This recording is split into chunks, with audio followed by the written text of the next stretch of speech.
Hello, hello, hello, ladies and gentlemen. Welcome to Party Nation, episode 135.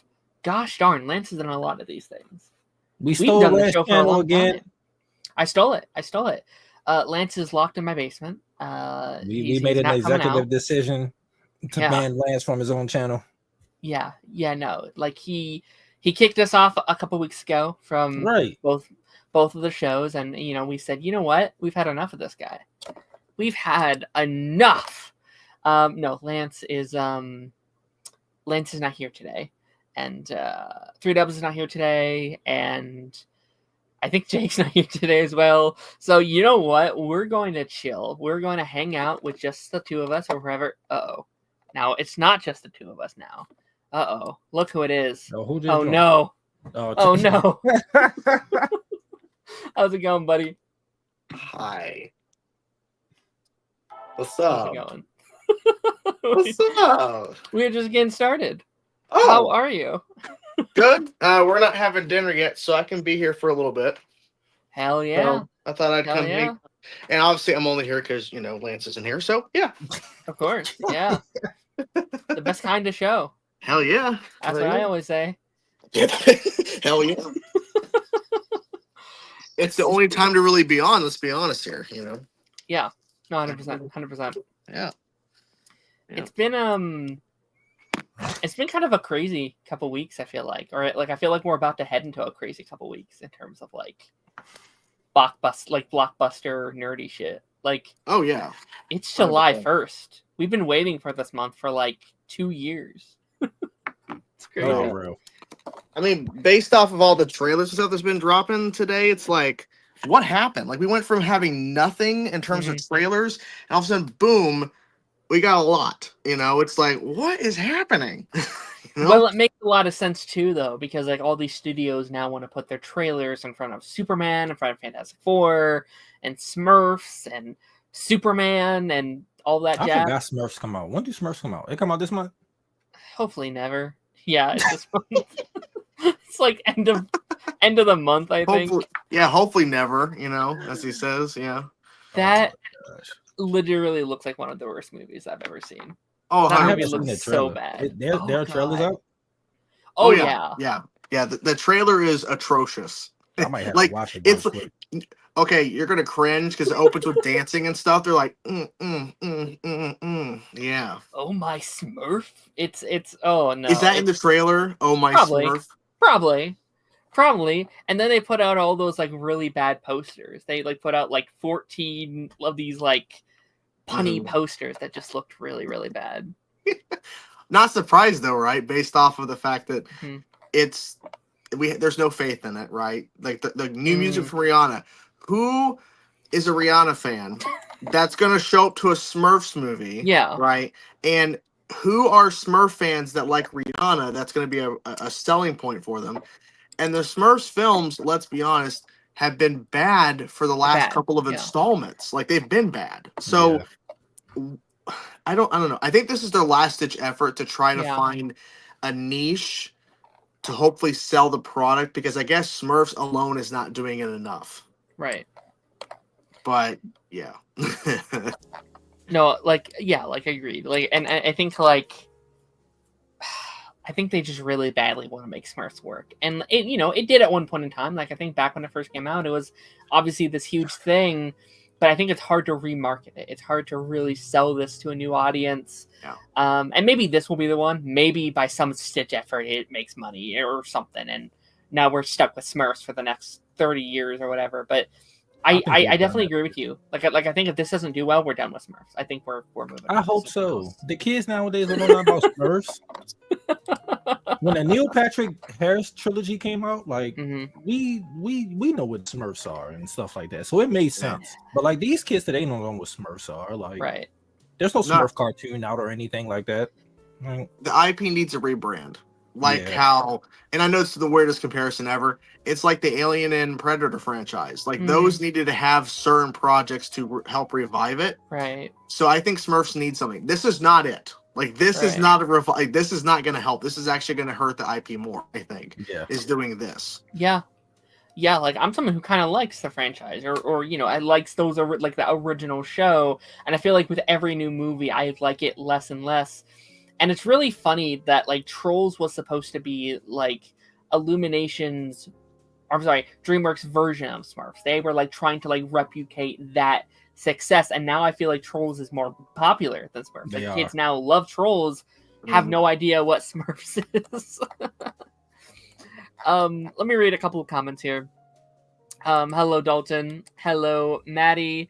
Shreya said, "Hey, you're not Lance. This is a scam." It is a scam. This is a gift. This is a gift. Oh, I like that response. This is a secret pipeline episode. Yeah. Basically, yeah, like all the graphics I made for this episode, I'm just going to use again for mine in a couple of days. Oh yeah, you are. I would love if you actually did and no change whatsoever. It's the same one. Don't worry about it. Yeah. Basically, I'm just going to change a little title on the card, and I was like, yep, this is it now. There you go. Ragu, how's it going, buddy? How's it going? I want your money back. No way, it's mine. Some money for a loaf of bread for Lance in your basement. No, he doesn't deserve it. He needs to starve. Why is he off this week? Do we know? I think it's like holiday weekend. It's like the holiday week he has to work extra. Wait, he takes holiday. I didn't take fucking holiday. I was here for Christmas and New Year's. I think he has to work. I think he's being forced to work extra. Bro, YouTube's more important. Yeah. What up, Tony? How's it going? Hello, Jose. Influencer Smurfs exists. Why? Because they can. Because reasons. Kids love YouTube.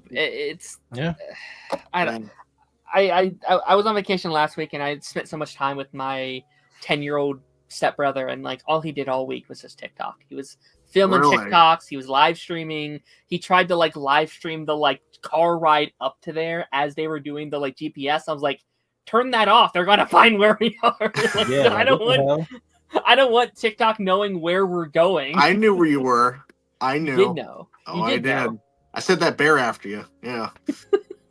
It was weird knowing that you were once places that I was at. I was like, trust me, when you sent certain photos like the bean factory, I'm like, oh my god, he's there at the factory for Bush's beans. Crazy. Yeah. No, it was.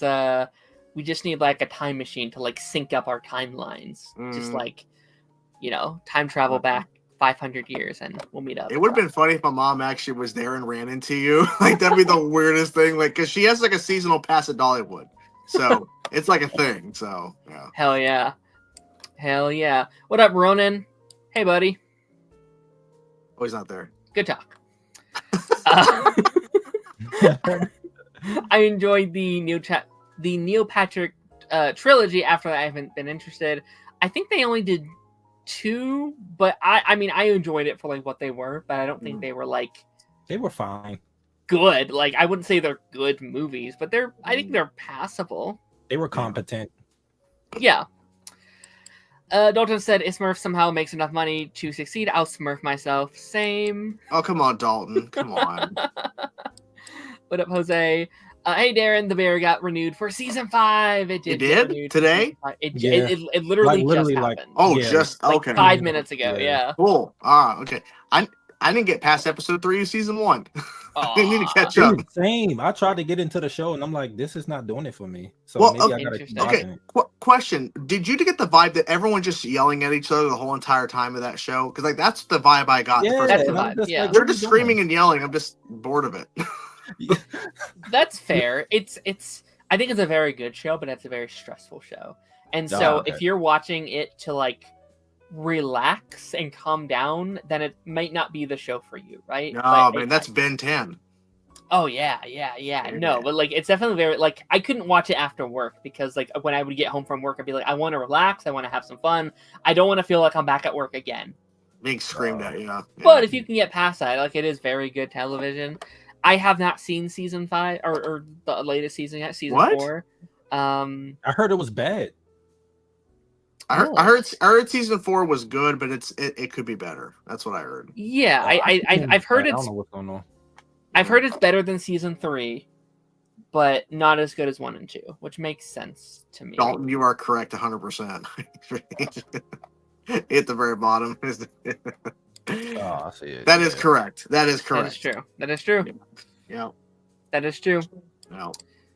Cameron with that $2 super chat. Lance gets all this money and he's not even here. Right, This is crazy. Crazy. Taj, Taj, have you listened to the Will Smith new song? Reluctantly. I heard it on like Twitter because people was talking about it, and I listened to it. I was like, so what you're saying? You were dancing to it?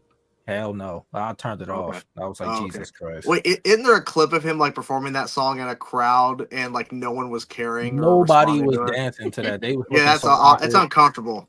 I was like, dude, you're like 50. Your music days are over. His old music, you can listen to it. This stuff now, nah, give it a rest. It's okay. Now, if he would have started performing the Fresh Prince theme song, immediately people would have lost. Oh yeah, definitely. So it's all the nostalgia at this point, yeah. So yeah, I wonder how long until we get a new one of those. Like a Fresh Prince. Yeah, like I know we just had the like reboot, but I would not be shocked. That's about to end, which I'm kind of pissed because that show was really good. Yeah. Oh, so the reboot's actually the drama version's good. Right. Yeah, it's actually really good. Yeah. I wouldn't be surprised because I mean because we had the revival like Frasier for a bit and other stuff. I wouldn't be surprised if there's a Fresh Prince kind of like continuation of it or another reboot, but it's like more comedic and like the original. But then again, they've already done it, so I don't know what. I don't know. Sure. Yeah, because like he's been doing like a lot of like Fresh Prince like dances on TikTok and like a lot of audios from it. So it kind of feels like it's what he's still known for. Like he's done all these fantastic movies, but he's still the like Fresh Prince guy. That's still what people know him as. It's Fresh Prince and Bad Boys. That's pretty much what he's known for right now. His career. Men in Black to an extent, but that. Men in Black is done though, so I think at this point it's Fresh Prince and Bad Boys. So it's like probably get another Bad Boys movie, and then probably something more Fresh Prince. So he's doing another iRobot, right? That's getting is he? sequel. Oh yeah, they are doing that second one. Oh, with no, not iRobot. It's I Am Legend. That's it. Yeah. iRobot would have been cool, but I Am Legend because it was really popular back then. But I don't think it's gonna have the same pull like it did. Like I know Michael B. Jordan's attached to it, but I just don't see how that would even resonate with audiences today. Yeah. They would probably look at it and be like, they're trying too hard. Yeah. It's hard to market something like that. Yeah. Like obviously it has an audience, but like not enough of an audience, I'd say, to be like, oh yes, we all must see this movie. Unless that trailer just looks incredible or something. Well, I don't know how well 28 years later is doing, but like look at like how the huge span of time between the last one to this one. Right. And then even same thing with like what was it called? It was the franchise John Krasinski, Emily Blunt was in. Quiet or something like that. Quiet Place. Like that new one, like Day One or whatever that new one that came out last year, it completely tanked at the box office. It's hard to kind of keep certain franchises that had some legitimacy to keep going. Like I think at some point, Avatar, even though the third one's coming, we're getting a 4 and a 5 or whatever. At some point, that franchise is going to drop off. I think because the nostalgia of it, I think it's just going to drop. I was waiting. I thought the second one wasn't going to do as well. So I don't know. I'm wrong. I think 3 is probably going to do pretty well, and I think by 4 people are going to be like, okay. I think we've had enough. Yeah. Unless 3 completely shifts the game in terms of because we're getting a whole brand new like your tribe and stuff. So I've not seen the movies, but based on like what they've explained, if that can because apparently the sequel, it has some new stuff, but it's a lot of the same you've already seen. So at a certain point, how long is that going to sustain and keep itself afloat? Because those movies cost so much money, they have to make at least $1 billion to break even at this point. So, Wait, you haven't seen any of them? No. Let me tell you something. If you ever decide to, just make sure you got some coffee or something to keep you up. I've heard the first one is like Dances with Wolves with blue people. That's what I've heard. The second one, like we got like an hour or 2 in, and I thought it was getting ready to end. I like poked my brother. I'm like, the movie almost over. He was like, we got a whole another hour. I was like, Jesus Christ. Bro. So basically, it's in game with blue people. And there was a 5-hour cut of it. People wanted that like 5-hour like. Apparently, there's a 6-hour cut of the third one, which is weird to say because the movie hadn't come out yet. They're always saying, oh yeah, there's like a 6-hour cut for this movie. I'm like, huh? It's like a TV show. Yeah, that's what I'm saying. Like James Cameron did make a show. And they asked James Cameron about, is there ever going to be a TV show in Avatar? And he's like, unless it's animated, no. Because there's no way you can pull that off in a TV format. I mean, I guess you could. It would just take forever to make it. Right. Yeah. So. Complain about TV shows taking like 2 to 3 years now? Yeah, like Ahsoka, Ahsoka season 2 is shooting right now. That came out back in 2023. We're not getting that till 2026 at the earliest. Hello. I need that second season to hurry up and come out. Fuck. Yeah, I just want Darth Maul. I'm waiting for that show.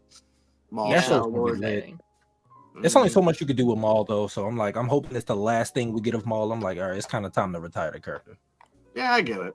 It's okay. Like we could let Maul go. It's okay. Let him go. It's fine. It's okay. Cameron coming in with another $5 super chat, making Lance a rich man over here. Go over the pipeline and donate there instead. Right. I think Will Smith retire from acting for a little bit to do music. I hope not. I don't know. That's the business plan for him. He's been doing a couple. It's just that single that he dropped was bad, but he's been on some features from like other artists, and those have been good. It's just that this has been bad. I don't know what the hell you know. So yeah. Yeah, I feel like people kind of thought he was going to die out after the Oscars whole thing, and I don't really think that's what happened. Like, I know people were pissed for a second, but I feel like it didn't. Actually, it maybe helped him because, like, say what you will, people were at least talking about him. Like people were talking about Will Smith in ways he hadn't been talked about in many, many, many years. So he was at least in the pulp culture zeitgeist again for the first time in a while. Well, I don't know. They're talking about his wife and that whole situation. I think that drama was also helping him too. Yeah. Well, see, he was already slated and he won for Emancipation that same night, right? He did the slap. But that movie came on Apple TV Plus and no one was talking about it. Nobody cared because people were saying it wasn't a great movie. So I don't know. Fuck, not this guy. Nobody cared about what?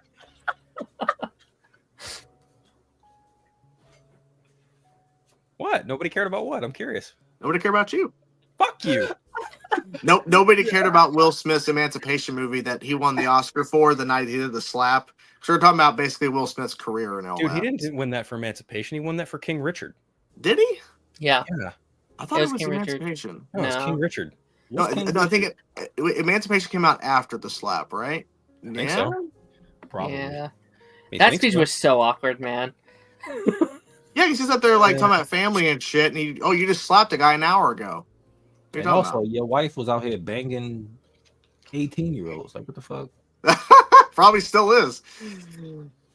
Well, you got an open marriage. You know. Yeah. Dalton and I will not do that. No judgment. No judgment. No, not happening. Nope. He's not Taco Bell? Guy. Fuck yeah, dude. Yeah, that's right. He's not a white guy with white hair and glasses. He doesn't get any judgment. Fuck yeah. What'd you get from Taco Bell? I need to know. Same thing I always get. Chips and cheese, 3 soft tacos, bean and cheese burrito, no red sauce. Okay. All right. Yeah. I'm scared to try that. That's the whitest order I've heard, but okay.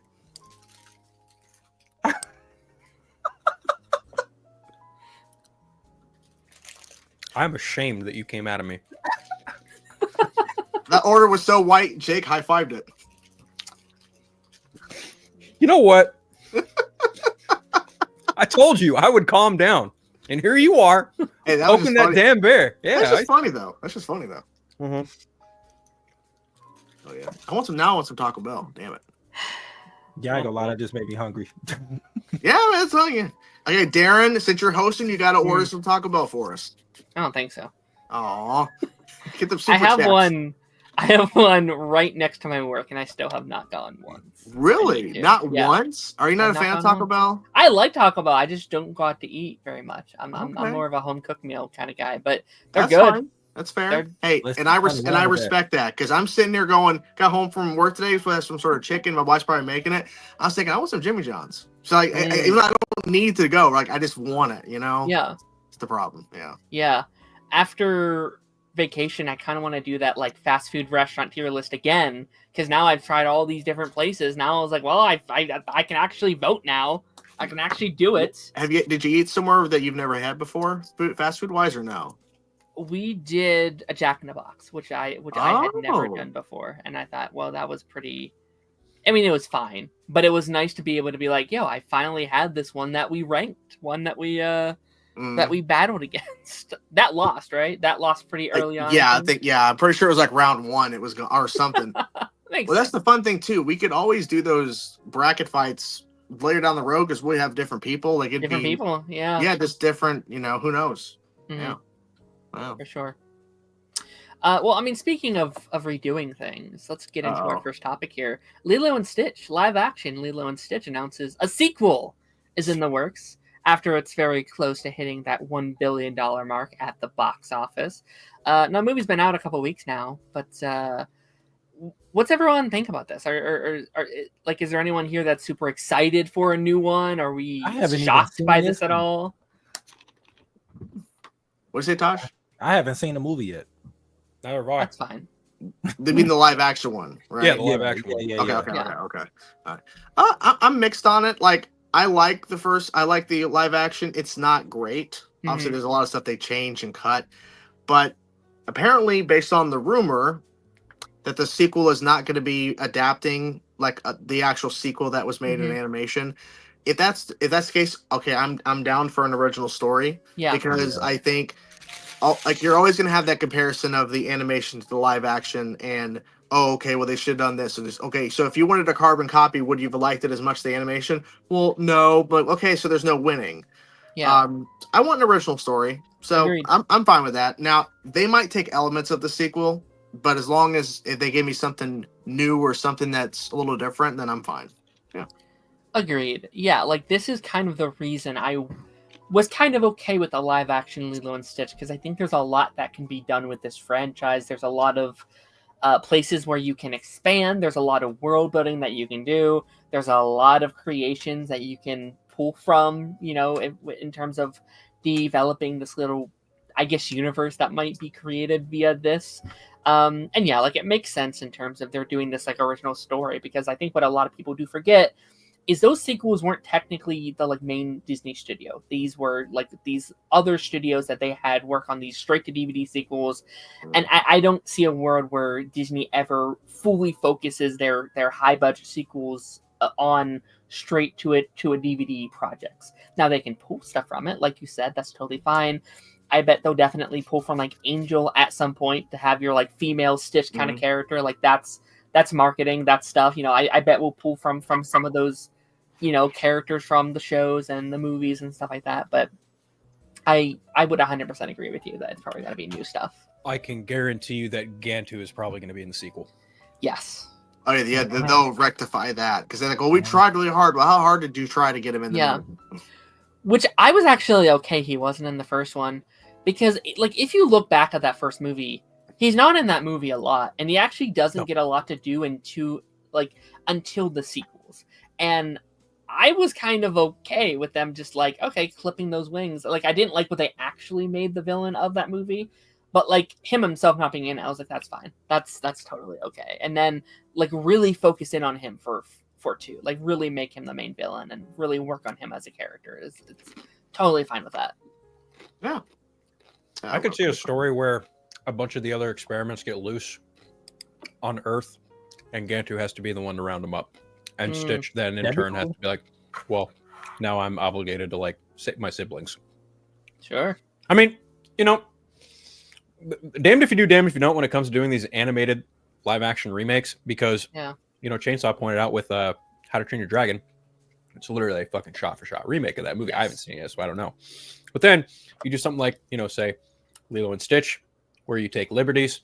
Oh, well, people are mad that, Pleakley wasn't cross-dressing, or people are mad that Gantu wasn't in the movie. Except like wham wham, we're mad, wham wham. Like, and I'm not saying Chainsaw did that. I'm just saying every day. Yeah. No, on the internet, that's literally what you see when it comes to people complaining about these movies.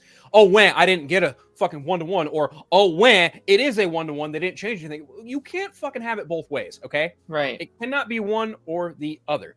Like, DreamWorks owns How to Train Your Dragon, Disney owns Lilo and Stitch. They are well within their right to remake and redo whatever they want, no matter how hard you will or cry anything into existence. Be damn grateful that you got the little blue alien in live action to begin with. Yeah. It's not hard. I mean, yeah. You know? And also be thankful it went to theaters because it would have went straight to Disney Plus, the original plan. That would have been a mistake. And now look. It would have been. Yeah. And now yeah, look. Almost $1 billion. They spent $100 million to make this movie. It looks incredible based on what I've seen. Can you attest to this, Darren? How good does the movie look in a theater? It does. Yeah. Okay. They spent $100 million, and now it's creeping up on $1 billion. Yeah. Which this is twice now. This is twice that Bob Iger has said, "Hey, this is a streaming movie? Fuck no. Put this in a theater." What was the other one? Moana 2. Oh, okay. Well, because Moana 2 originally was a show that they. It was a series. Yeah. I haven't even seen it yet, but okay. Yeah, and then Mando, that Mando movie, it's kind of a different thing, but it was a streaming thing, and now they're transitioning it into live action, and that's going to be another test of okay, was that the best choice for them? Was it a good choice to transition that? And I think it will be. I think I'm very happy with this transition into getting movies back into theaters again. I think that they were so much focused on streaming, and you needed that to an extent, but I think they went way too hard. They went too much on the streaming side. They should have made Elio the streaming movie. There's a hot take. Well, that's fair. I mean, based on the box office results, yeah, but I mean, they should have. From what I read, they apparently the movie tested poorly, so they went back and reworked it. Yeah. Kind of ballooned their budget a little bit. It's an animated movie should not cost $150 million. I'm just saying. Yeah.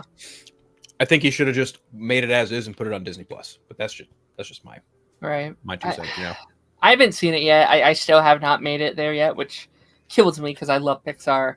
But yeah, it's definitely very disappointing that these original movies for Pixar keeps not doing as well as they want it to. But shames, it's a shame because those are always some of my favorite Pixar movies that they put out, and I'm curious what these next couple look like because we got Hoppers next year. They recently announced a movie about a cat, which is going to be their original project, and I'm curious what those do comparatively to your Toy Story 5s and your Coco's 2 and your Incredibles 3. It's currently rumored for a Ratatouille 2. I don't know. Again, there's no real officialness to that, but that's the current rumor that's been going around all the circles, and it's man, they're really pushing those sequels, which you kind of have to be I kind of get it because that's what's doing well. As a studio, it's your job to make money, and so they're going to greenlight things that make money, unfortunately. Right. They have to greenlight the sequel stuff to earn the money to then fund the projects that are not. Yeah. Even though Elio is not doing well at the box office, in order for that film to have been even made, they would have had some successes in other areas to then fund the project. Right. So, so it's a balancing act, right? It's about how can you have enough money to keep continuing on and doing more projects that are not IP. Well, the only way to do that is if you're making money on sequels to IP. Right. That is because Moana 2 made them what? I think it made $1 billion or close enough. It did. Yeah. So if that would have went to Disney Plus, that's $1 billion or however the subset cost or whatever. They would not have earned any of that with Disney Plus because it's definitely not making the money like it is in a theater. Right. So, yeah. Yeah, it's interesting. I'm curious too because it's these original movies aren't doing well, so they're not going to greenlight movies or sequels on those movies. So eventually, we're going to run out of original movies to make sequels off of. Eventually, are they going to be oh, it's been out long enough? We're doing an Elemental 2 or a Luca 2, and it's yeah, but does that have that fandom to power that? I unfortunately don't think it does. Unfortunately, no, I don't think so. Depends on the IP. Depends on the movie. Depends on the franchise. I mean. Look at Inside Out. Yeah.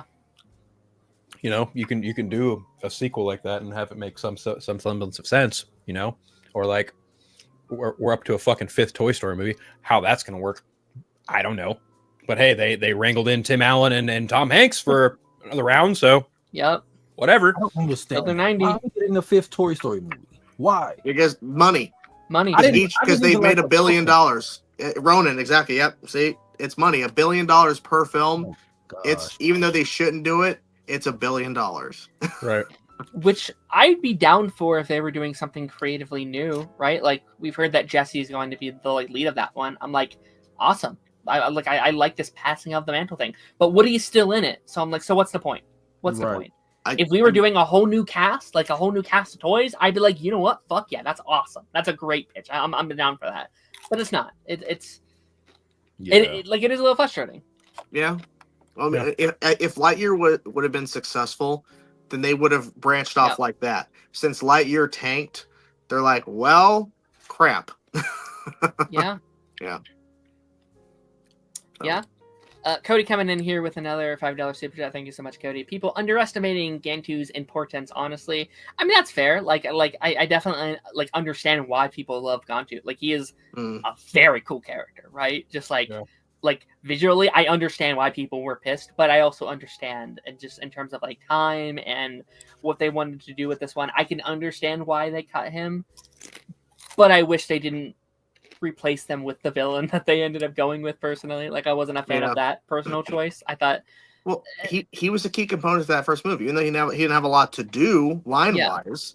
He had an importance in the film. So, how do you make the film still work without him? Because without him included, they had to make some significant changes to certain parts of the film. So yes, he did have an importance in the movie. Mm-hmm. So. 100%. Yeah. Let's do another news story here today. Today we had a bunch of trailers that had come out, or not all trailers, but one was a little sneak peek. 2 of them were official trailers. The Running Man, The Cat in the Hat, and Eyes of Wakanda all got new trailers today. The Cat in the Hat? What the hell? Hell yeah. He's a cat in a hat. Let's talk about that one first. Cat in the Hat. I've been very curious about this one because we've heard about it for a while. We knew Bill Hader was going to be involved. We knew that they were trying to have this be the start of their Dr. Seuss cinematic universe or whatever they've been trying to pitch for a while. So I was curious what it was going to look like. Did anyone watch this trailer today? Yes. Nope. Reacted to it. Yeah. What did we think? I'm mixed. Okay. I like Bill Hader. I don't know how I feel about him as voicing Cat in the Hat. The animation's decent. It's fine. But I really just don't, I don't know. It felt more like an actual teaser than an official trailer as it's titled. But, I mean, I don't know. I know I won't see it in the theaters. I at least gave the trailer a shot. But it's okay. All right. Oh, Jesus. Uh-oh. Oh, Jesus. You full screen him in that parking lot. How's it going, Jake? Going good. How are you guys? Can you hear me okay? What's up, fool? We're good. Yeah. What's up? Don't walk into traffic. Why not, though? It sounds fun. All the cool kids are doing it. Just popping in to see what you heathens were up to. I mean, Jake, I have to hear your thoughts. I absolutely need to hear your thoughts on Cat in the Hat getting a new movie. Are they bringing Mike Myers back? Nope. Fuck no. No. Then this movie's gonna fail. Well, it's fair. Yeah. Most likely. I mean, I don't have faith in it. I mean, building a cinematic universe, really? Why? Oh, they're trying to build a whole Dr. Seuss verse around this thing? Yes. Yeah. Well, if in the trailer, there's a central hub or something that Cat in the Hat is in, and there's a bunch of characters, and obviously they're not characters that you would recognize necessarily, but it's introducing the idea within the world of Cat in the Hat, boom, there's these other characters that are probably within the same books that you'll probably see a spinoff or something. It's okay. Well, there was one character that looked like the Lorax. So it was like a green Lorax looking creature. So maybe maybe I don't know why my image here keep disappearing like that. I don't know what's up there.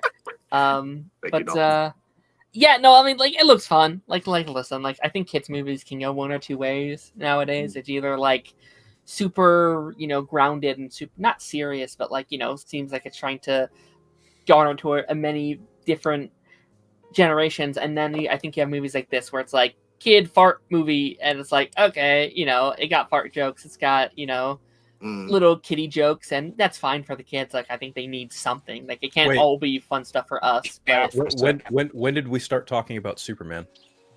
Oh God. Oh no, I haven't seen the Cat in the Hat trailer. I mean, I saw like a bit of the animation. It looks fine. Yeah. This is Warner Brothers, isn't it? Yeah, it is. Yeah. I'm just like, so we stopped doing the Scoob stuff for this, right? Like fair. What are we doing? Like, because the Scoob movie actually went out of its way to include other Hanna-Barbera characters, and now we're just kind of focusing on Cat in the Hat. Like, I asked the same question when it comes to Smurfs. Like, does anyone actually give a shit about the Cat in the Hat? Hell no. I mean, it's popular IP and it's popular book series, but I don't think I don't see this doing well. Buddy, I just don't. I love your optimism. No. But in today's day and age, I don't see one child reading a fucking Dr. Seuss book. Well, what I'm saying is the character is popular in a sense, like people have the nostalgia for it. I just don't see how this is going to be successful in any sense. Like, yes, people recognize the character, but I just don't think it's going to do anything in the box office. Like, I think this is going to be a bomb. Like, yes, like it's same thing with like other IP that people are like, oh, I recognize that from my childhood, but they're not going to go out of their way. Because when I watched the trailer, I read Cat in the Hat growing up and read those books, but I didn't have any sense of like, I got to go see this. You know, it's like, right. I think it has potential to do well, not because kids recognize Cat in the Hat, but you know, I think the like kid movie market is still quite powerful in today's day and age. I think the main issue is going to be it's a February movie. I don't know if they're going to go out of their way. Parents are going to go out of their way to view this in February. Like, I guess it depends what the budget is, right? Because Dogman came out last February, and it didn't do amazingly, but it did well enough because it had a super, super low budget, and it was profitable for them because it had that low budget. So what the hell is Dogman?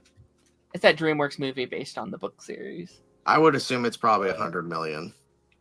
Yeah. Or probably in the range of 80 to 100, maybe. Oh, we are getting that Scooby-Doo TV show on Netflix. Oh, Lord. We are, yeah. Oh, fuck yeah, we are. Yeah, I'm actually I was hyped, but what's his name that did Riverdale was doing this show, so I don't have any hype. Doesn't that sound kind of fun, though?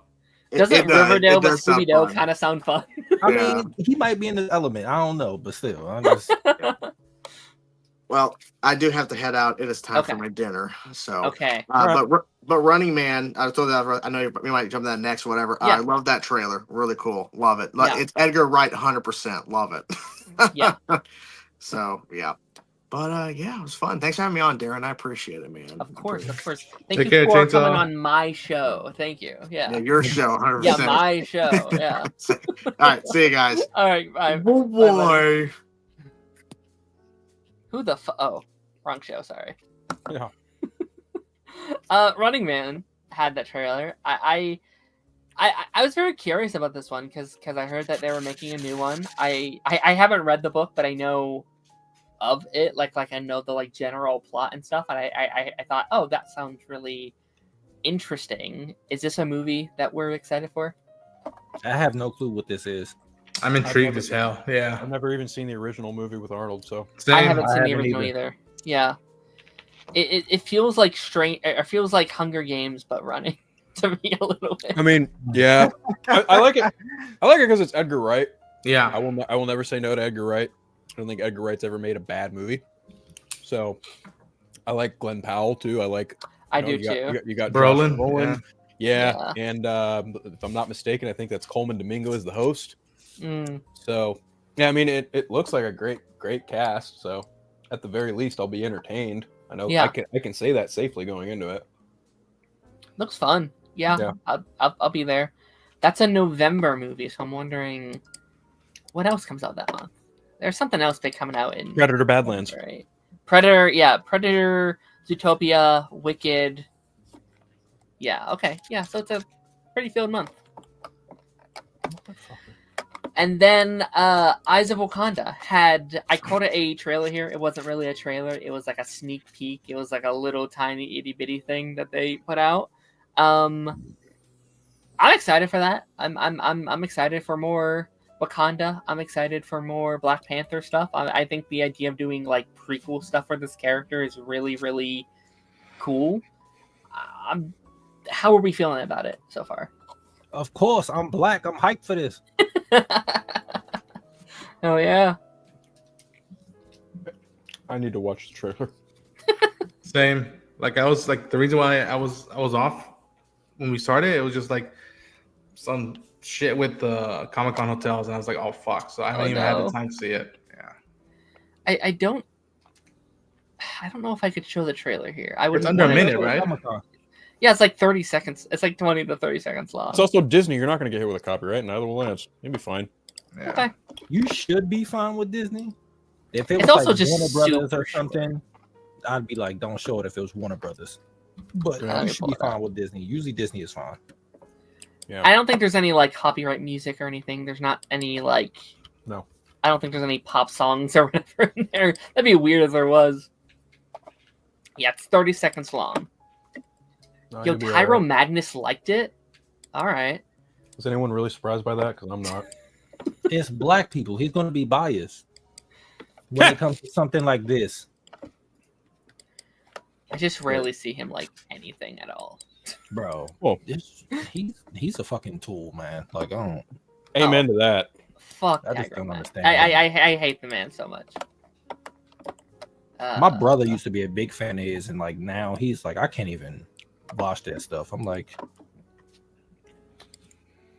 that's what it is.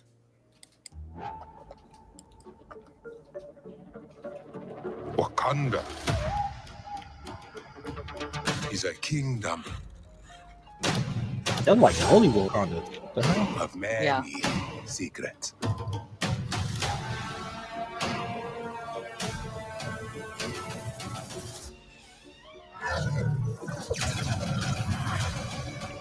Oh, okay. Okay. Did they get Pixar to do the animation for this? It kind of looked like it. I'm not gonna lie. It looks great. Like I'm not saying that as a bad thing. I'm saying like that's what it reminds me of. It looked good. Honestly, it's a great departure from whatever nonsense they've been doing with fucking What If. Yeah. Yeah. I hated that What If animation. I'm not gonna lie. I just wasn't a fan. Yeah, I wasn't either.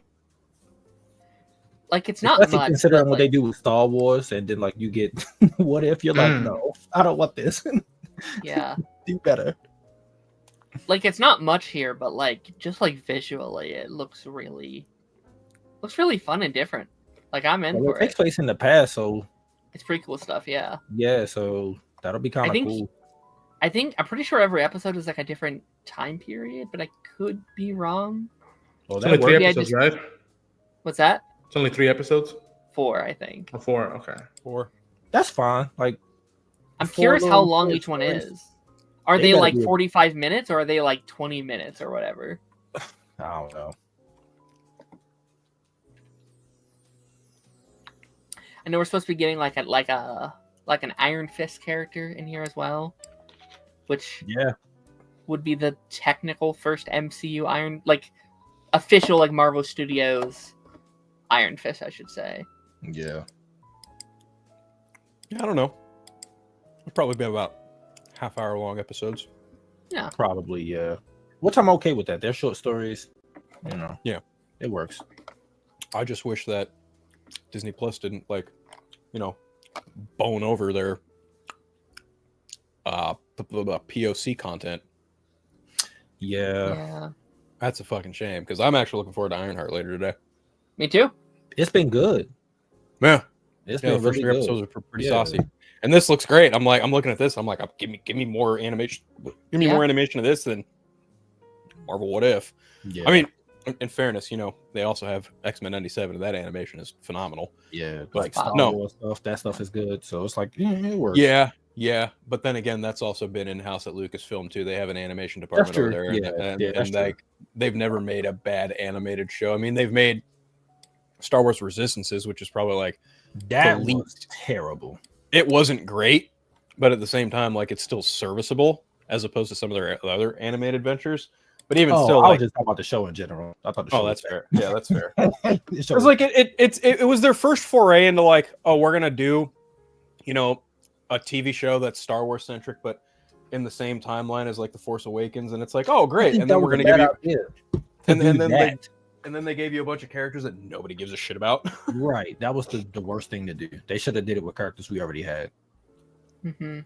Do something in the future. Like they're scared to touch that stuff. It's like they're relying too much on like past stuff. I didn't mean to go into Star Wars, but it's pissing me off. Like, do something with the sequels. Stop being scared. People didn't like the prequels until you did Clone Wars, and then as people got older, they started appreciating those movies more. It'll be the same thing with this. Do something to tie in the stuff or in between. And keep it moving. Just I think that Rebels kind of set the stage for animation. I mean, obviously Clone Wars did in a way, but then Rebels kind of took the ball with it and ran. So when everyone got to Resistances, everyone was just like, oh, this is going to be like just like Rebels. And then it was nothing like Rebels. And everyone was just like, oh, well, all right, then. Yeah, people tuned into that first episode and was like, yeah, this isn't good. Yeah, I think it got 2 seasons, something like that. They got more. I think it was more than 2. I think they got like 3. Oh. So somebody's watching it on. Probably Ronan. Anyway, yeah, Darren, this looks great, by the way. Yeah, no, I'm excited. It's crazy. It comes out next month. Like, rest of the year is just domino effect. Damn. It's like Ironheart, Fantastic Four. This, I think September we have off. September we have off. When is Marvel Zombies? Marvel Zombies October. That's October, yeah. And then Wonder Man's December. Yeah. Oh my! They putting that out against Percy Jackson. Oh Lord, that's a bad idea.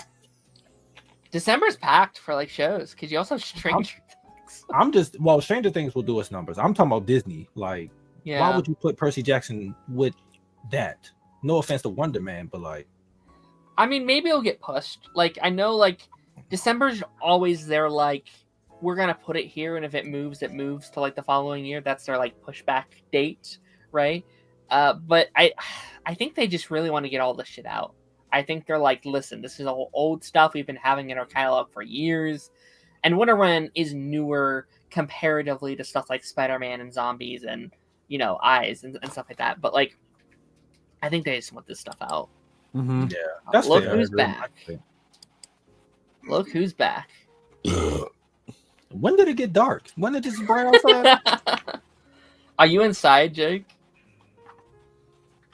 Bro, the signal there is trash. Good talk, buddy. Where is he? Where's he on vacation?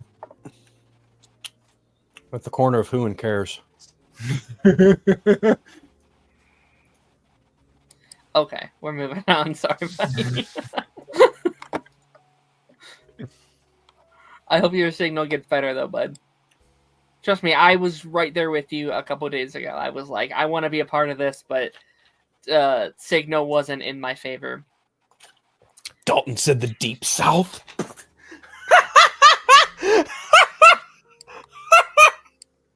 God damn it. That's hilarious. Anyway,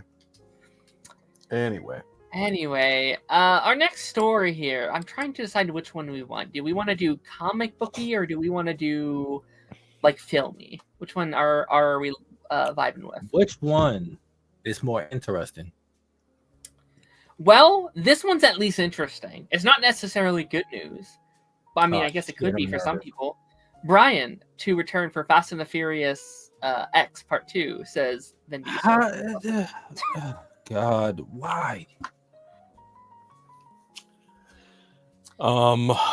They should have ended this franchise years ago, bro. Like, Jesus. You mean with Part 7 after fucking Paul Walker died? Yeah. Yes, that was the perfect time to do it. Now it's daytime again. Here we go. What is going on? I got nothing. April of 2027. Paul Walker comes back. When this comes back? Yeah. What the hell, bro? Like, yeah. And I think Fast X came out in 21? Yeah. Yeah, I was about to say it came out like 4 years ago or some shit. What the fuck? Are they actually going to end the series? Allegedly. Well, no, because they still a spin-off. Yeah, I was about to say they're supposed to do a spin-off.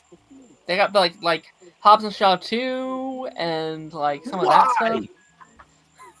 Why? 1 wasn't even that great. As someone who's never really gotten into this franchise, this news was very complexing to me. And like, I don't get a say because again, I haven't watched these movies. I haven't really gone down like the whole rabbit hole. But this news is pretty crazy to me because I do remember when this happened and like how like the way the world shifted when he passed away. And from what I understand, they respectfully sent the character off. It seems like they did it in a pretty positive way. It seemed like people were pretty satisfied.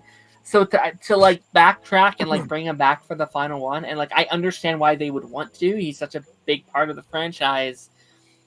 I feel like it might come across as a little disrespectful. Are they going deep fake it and stuff? Oh yeah. Lord. I mean, at least it's not like The Flash where they're trying to bring back somebody completely through CGI with a full performance. No, that's exactly what this is. Yeah, I was about to say that's exactly what this is going to be. But it's not. They're using an actor as a stand-in here. They're using his brother instead of trying to recreate the character completely through a computer. Is that even confirmed? I don't think we know that yet. Yeah, they haven't said how they're doing it. His brother was used for the rest of that movie when he passed, so I'm guessing they'll bring him back again. That's what I thought they were going to do. I mean, in their best interest to do that. Yeah. Yeah, I mean, I think I would personally rather you just, and again, I know this is tough, but like recast the character, like bring someone in who looks like him, if that's something the family wants them to do. His brother. Yeah, His brother just like bring him in. You don't even right. have to do the like CGI stuff. Just bring him in and play it normally. And yes, he'll look a little different, but I think that's okay. I think that's not a big deal. I know when Vin Diesel made this announcement, he looking kind of chonky. He needs to fucking go to the gym and drop about 30, 40 pounds too if he wants to look how he looked at the fucking end of that last movie, because apparently it ends on a cliffhanger. So that has to happen too. But I don't really give much of a fuck about this franchise, if I'm being brutally honest. I mean, I bowed out after, what was it, Tokyo Drift? Was the last one so the last one I saw was Hobbs and Shaw. That was the last one I saw in a theater. But the last movie in this franchise I actually gave a damn about was Tokyo Drift. Fast 5 was the best one. It was strictly like a racing movie. 4 and 5 were still like good. Not on the level of the first 3, but after that, that's because in 5 they bring in The Rock and it becomes like GTA. A little bit. Yeah. And then now they going into space. Like, what the hell? It's turning into Saints Row. Yeah. Hey y'all, I'm gonna have to head out early. Got to work on figure some stuff out. But yeah, so I couldn't contribute to more stuff. No, okay, cool. buddy. He's sick of me making fun of James Gunn. Nah, well, yeah. See you, Space Cowboys. Later. See ya, buddy. Bye-bye. Yeah. Yeah, and like they've also said that they're trying to like bring this one back to like a smaller scale. It seems like it's going back to just racing and I don't see how that's happening. It's way too late, man. With what they've done now, I don't see it. Yeah. No. Hobbs and Shaw like kick down the wall. Like you got enhanced people and stuff now. Like no. Really? Yeah, and then Fast Superman. It just Elba is literally like a winter soldier in that goddamn movie, bro. It's bro. Yeah, he's got some fucking mega mecha spine or something, and it's all sorts of fucking weird, that movie. And then of course you've got the whole pissing match going on between Dwayne Johnson and Jason Statham the whole fucking movie too. Ugh, God, I can't believe I actually sat through that fucking movie. Yeah, Are we sure that this wasn't a banter behind the scenes that they kept filming on? Oh, I 1000% believe it was just them having a pissing contest and someone just went, keep rolling. I'm firm in that idea. Yeah, makes sense. I don't know. I don't know how the fuck they're going to wrap this franchise up. They should have done it years ago. Yeah. I think they're scared too. I think you're right. I think they love it so much. They're like, we don't want to let it go. No, I also think that like the last one had a budget balloon so large, and then it came out 21. I think it was either 21 or 23 when that movie. I think it was 23. I think you're right. Yeah, I believe it was 23. Someone like corrected us. Someone said that in the chat. Yeah. That movie had a stacked cast too, from what I remember. 2023. Okay, so that's why I remember it, because the budget ballooned, and then the strikes happened, and then people couldn't really promote it, so people were kind of like on it. But man, like Taj said, Fast 9 brought everything into space, and just like, what the fuck are we doing here? Yeah.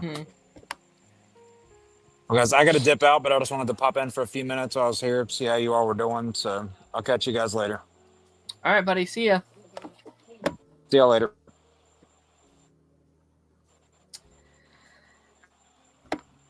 I'm gonna kick him because he's just he's just staring. I'm gonna help him out.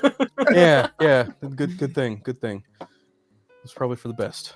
Anyway. I feel like this story, it's a completely different franchise, but I feel like it's kind of a similar vibe in some ways. Michael Bay to return for a new Transformers movie. Yeah. Why? No. After the first one, his movie specifically, they went downhill so bad. The Dark of the Moon was like, action-wise, that movie was fucking crazy. I loved it. But like, the story didn't make no sense, but no. Like, he kept retconning each movie. Like, what the fuck was that? It was so weird. Oh my god. Don't even get me started on the headache that is The Last Night. That movie was trash. I went to see that in theaters. I was so mad I spent money. Dude, I got lit. Like, super lit before watching that movie. By the time that movie was done, my high was gone. I was so sad. And I'm mad because him doing The Last Night kind of killed the franchise, because Bumblebee was actually good. And I enjoyed Rise of the Beast. I enjoyed Rise of the Beast. It didn't need to be end of the world. It was just a smaller scale storyline, and I was fine with it. Oh God. I will defend the first 4. Dalton, you have lost your mind. Oh my God. 2 was terrible. Okay, Revenge of the Fallen, is it great? No. But is it flat out terrible like the other 3? Also no. I think Dark of the Moon is better than Revenge of the Fallen. I can understand that. I'm just partial because I like Jetfire, even if he is a crotchety old fucking man. He was hilarious. Yeah, he was great. He was fucking hilarious. I also kind of like how in the second one they killed Optimus Prime, and then they brought him back, and then they gave him the Jetfire thing. I was like, oh yeah, this is just like my childhood. I dig it. Mm-hmm. Yeah, that was dope. It gave me Armada vibes. Yeah, I'm sorry. Jeffrey. I want him as far away from that goddamn franchise, bro. Like, if they're bringing him in to work on action sets, cool. Story, hell no. Get that man out of there. Keyblade, Jeffrey said, don't need him back, just do more Transformers 1. And yeah, that also came out this week that they said they're not doing it. It's officially dead, and that the director is going to be now doing a live-action Transformers movie. Which, that actually might be good, so... Transformers 1 was good. They didn't market it right. It's like, so what the good. fuck? Yeah. That was their fault. It's the only one I've seen. I've heard how bad that they are, so I was like, I don't need to... No, I feel like we should do watch-alongs and watch the Transformers movies. Me and Phil might get drunk, though. I don't know. After the first one, I don't know if I can sit through the rest of them fully sober. I might have to, I might need some gin and juice to get through those last 3. Right? The last Dark of the Moon, I should be fine. Last Night, and what's the other one before Last Night? Dark of the Moon was before Last Night. Oh no! Age of Extinction. Age of Extinction. That movie was a fucking mess. So oh my God. Lord have mercy. That movie was just. Oh, hey, by the way, we're going to kill Sam Witwicky off camera and just show you a picture of him. And then Optimus Prime is going to act like nothing fucking happened from the last 3 movies. Right. What? Chicago, but he he's not depressed. Oh God, it's rough. Bro, even just thinking about that movie makes me want to fucking drink. And then that weird ass nanotech transformer shit. Ugh. It looks so ugly. Oh my God. You have to watch these movies. You know the biggest? Okay, so when I saw Last Night, it was me, my 2 friends. I shit you not. The only other people in the theater was a guy and his kid, like 4 or 5 rows down. Damn. End of the movie. Credits roll. Post-credit scene. In my theater. See, the post-credit scene happens, right? And then the revelation is like, oh, Unicron is in Earth. That pissed me off. Oh my god. I audibly, like, the lights went up and I just shouted, "Fuck you, Michael Bay." That pissed me off. Oh my gosh, that was so bad. Oh, man, I was so disappointed by that. Like, why would you make that? I love Bumblebee. Bumblebee was good. Yeah. Wasn't bad. I enjoyed it. Although I did enjoy Rise of the Beasts because it had I did too. It had Soundwave in it. He was the big bad. It was either Soundwave or the other one. Fuck, was the other one called? I don't remember. But it finally wasn't Megatron as the big bad. So there's that. Oh, Scourge. Scourge. That's who it was. Mm-hmm. That movie was good. Yeah. I fell asleep in the last night. Listen, the last night pissed me off. Like halfway through, I was like, we really paid money for this. Bro, Anthony Hopkins walked in, said, "Give me my paycheck," and walked out. He was having fun that whole movie. He was just like, this script isn't serious. I'm going to just do whatever. Yep. And then he died in the most anticlimactic way possible. Oh my god, that fucking movie. Holy shit. And then they finally bring in Hot Rod and they turn him French. And I was like, what are we doing? Fucking French. Hot Rod is my favorite Transformer. I was so pissed. Like when my stepdad first came in the picture, he showed me that movie. And that's what made me fall in love with Transformers. So Hot Rod was like, yes, that was my favorite Transformer. So I was hyped for him in the movie. And then he pulled up all French. I was like, bro, get me out of here. It triggered me. It's Michael Bay doing racial stereotypes to a T in every single fucking movie from the second movie onward. And I'm like, God damn it. And then you watch a movie like Ambulance, right? And it's like, oh my God, this is Michael Bay return to form. This is amazing. There's no overtly fucking like innuendos towards any of the women cast. Like the dudes bantering back and forth feels natural and unforced. I'm just like, where the hell was this Michael Bay during the last 4 Transformers movies? It was either him or Paramount or someone in the writer's room going, no, we need to be stereotypical. We need to be fucked up. We need to be goofy. We need to be dumb. And it's like, the Transformers franchise is the furthest thing from any of that. Yeah, exactly. But I digress. I guess I did see that. I think Robert Kirkman's doing the Transformers comic for Boom Comics now. Oh wow! Oh, that's actually cool. I saw that.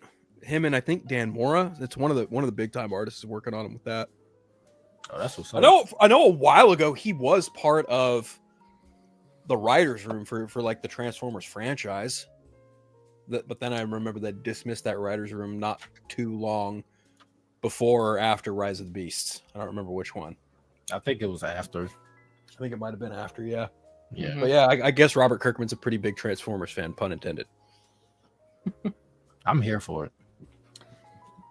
Yeah, I'm really curious like where the franchise is going forward because they said they have like 5 more in the movies. works, live action movies in the works. That's a lot. That's a lot where the last one didn't do like it didn't do bad, but it didn't do incredible either from what I remember. Well, Transformers did bad, but like last night. Okay, so here's the thing. When it comes to a franchise like that, when every movie was consistently making $1 billion from Revenge of the Fallen, I think it was Revenge of the Fallen onward. From Revenge of the Fallen to Age of Extinction, they were doing $1 billion. And then when the last night dipped and made about a little over half and 600 million, Paramount kind of like went, oh, fuck, what do we do? And they kind of panicked a little bit. Yeah. So, you know, it is what it is. Yeah. Adapt the animated series. Like do like the saying. Armada series in live action. Like that going into Energon into whatever that third one is, I forgot. But do something. Bring in the mini cons. Do something fun. Like do something we haven't seen.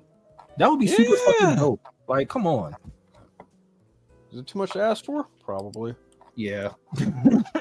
It's Paramount. Yeah, Paramount's not exactly having the best year, considering their highest grossing movie this year, I think, is still Mission Impossible. I forgot they had Mission Impossible. I was about to say Sonic.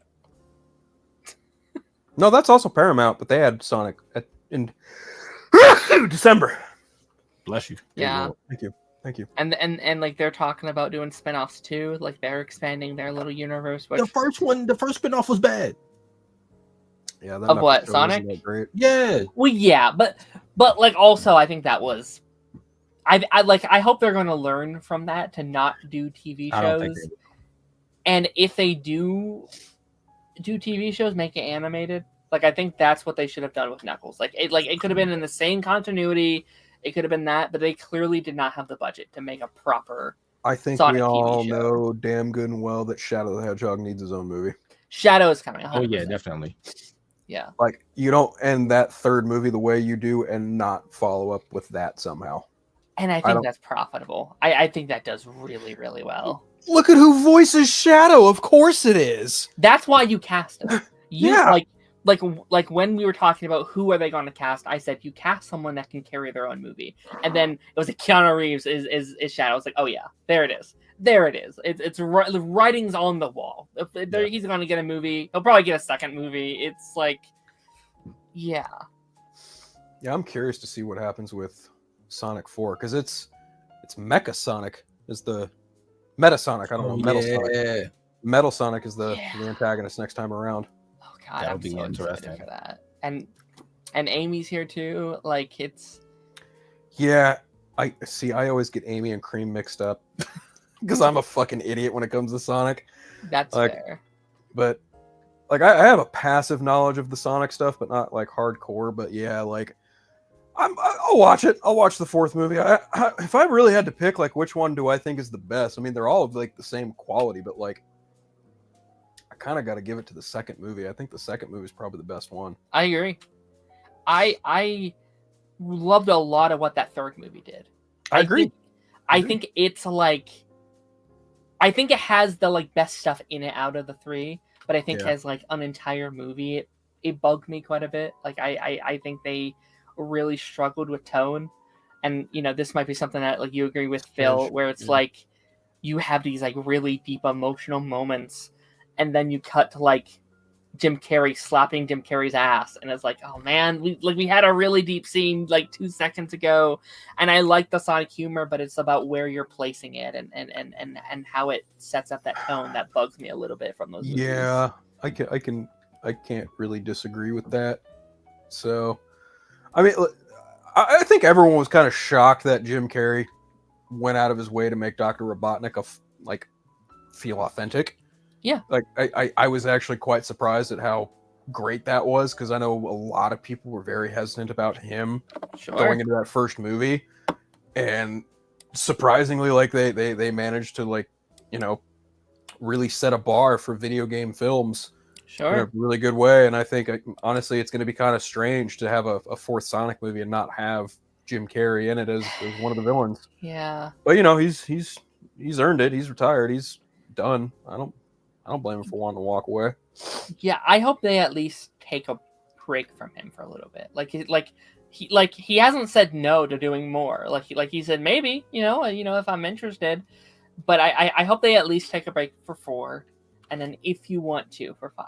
If you want to bring them back later on in some variety. Sure. Maybe, you know? But I do think after 3... After 2, I was actually okay. Like, I was like, all right, I'm good. But, like, you know, I think you just need to spread your wings a little bit. Try other things. I know, like, he's the, like, main villain of Sonic. But there are other villains that you can tap in and try new things. And give a different feel and style. So, yeah. We have 2 more super chats from Cameron, leading us to 7 super chats. You guys are incredible. Lance's wallet is going to be ringing tomorrow morning. Paid? I think I might have gotten paid a day early. Hold on. Oh hell yeah! Cameron says, Transformers Prime, did the Unicorn is Earth better than Transformers the Last Night? Unicron. Okay, that actually makes more sense. I was like, unicorn. Okay. Huh? I did get paid. Awesome. I think they. I don't. Did I watch that? I think I did. I got paid. Prime? Yeah, I remember watching Transformers Prime. I don't remember the Unicorn. It's on Netflix, I think, or it was. I haven't seen it, but I've heard fantastic things, and I feel like if I ever tap back into Transformers, that might be the direction I go in. For me, I don't know. I mean, I'm kind of with Taj. I prefer, what is it, Armada and Energon? Like, yeah, like the Energon series from back in the day. That was yes, dope. It was so elite. mini cons. I think it was and stuff. Yeah, yeah, that was peak Transformers animation in my opinion. That was so good. Yeah, they just don't make them like they used to. Yeah, unfortunately, they don't. What the fuck? Yeah, and it's on Claudia, YouTube. how are you, buddy? You could watch the Armada series on YouTube. Beast Wars is on Yeah. YouTube. I love Beast I'm Wars. good, man. I'm good, man. I'm good. Isn't there a follow up to Beast Wars that takes place kind of in the future too? Yes, and it's fucking bad. My lord, Beast. I remember that. Beast Machines. That's what it is. Yeah. It was trash. Oh my lord. I remember watching that and like thinking, okay, this is different, but I have to like go back and like really definitely go back and watch it because I did, and it's not good. I was like, this isn't good.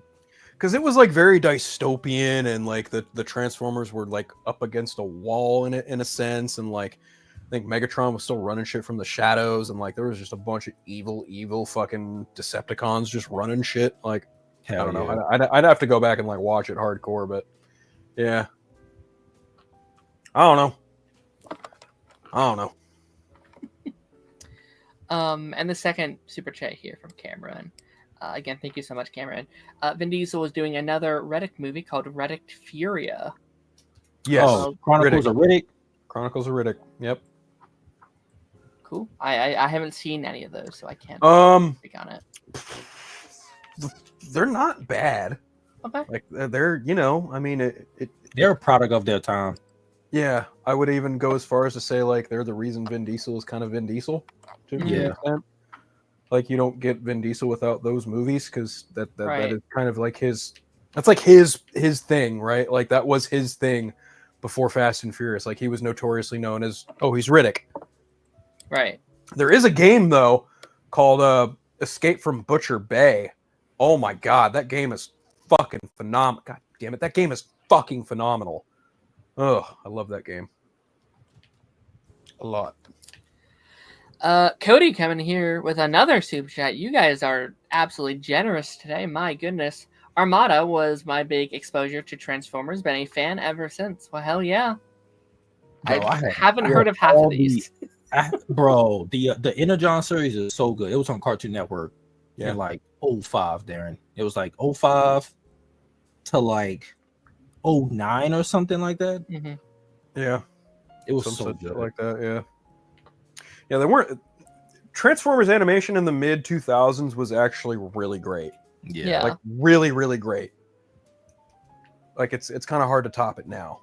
Like when I think of Transformers, that's immediately. I think of that too. Yeah, and I know a lot of people probably older than us go, "No, it's the '86 movie or nothing." I'm like, okay, cool your jets, Turbo. It's fine. Which that movie is still great. Like, geez. Yeah, it is. It's a great movie, but it's like, I think like a lot of OG fans kind of put it in the same category as like the original trilogy for Star Wars. Like, no, this is it, and this is all Transformers can be. It's like no. Yeah.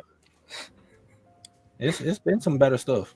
Yeah, I agree completely. I think Armada is way better than the original series, but that's fair. That's totally fair.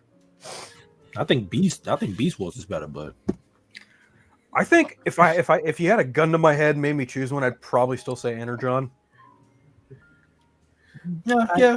I personally think Beast Wars is for my generation. Beast Wars was it before the we're all a part of the same generation, except Darren.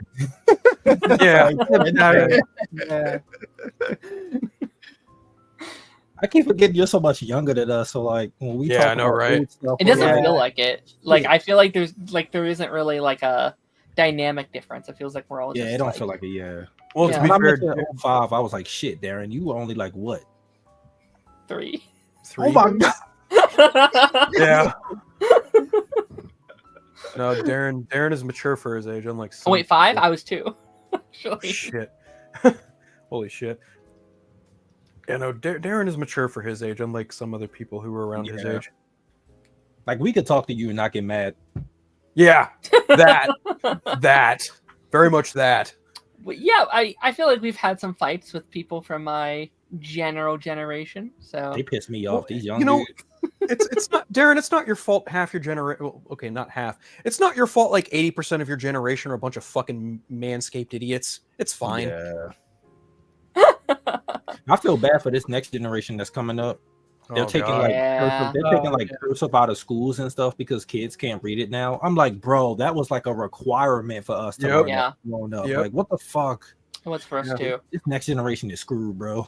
They were like trying to kind of take it out when I was in school, but they were still doing it, which I'm glad was a thing. I'm glad they forced us to do it. I'm not great at it, but like I turned my cursive into chicken scratch, but then I can also kind of get away with it because my initials are PB, and I can just, if I really wanted to, just write "fuck you" and make it look like a PB. I'm grateful I can at least spell my name, right? Because a lot of people can't do that. So yeah, my cursive was amazing. That was my go-to. I actually did that more than a friend. And I bet it made all the ladies wet. It did. The teachers, the teachers loved my handwriting. They was like, "Oh my gosh, we have such good." And I wrote small too. I was like, like, you know what I find weird, guys, is Darren's got a baby face right now. It makes me jealous. It's slowly coming back. It's getting there slowly. I cut mine down like yesterday. I was like, I had to shave some of it down. Yeah, because I got mine, right, and I look like an old man. Like I'm in my 50s. Yeah, I got gray hairs and stuff. Well, speaking of things that are I got gray hairs, but I still got like a young face. Like I don't look my age. All my gray is in the side of my temples now. I look like fucking Reed Richards. Dead serious. I cut all my hair off and all the gray in the fucking temples are showing now. And I'm like, God damn it. Now I'm old. Shit. Fuck. Oh, well, let's grab this last super chat, or not last super chat, but this super chat here. I've seen people who hated Transformer robots in Disguise and Transformers Rescue Bot shows. Are those all just other shows that they have out there? Those are for like little kids. Like they're for little kids. Yeah, they're for little kids. Yeah. But the issue with those also is that Robots in Disguise is supposed to be like a sequel to Transformers Prime. That's also the issue too.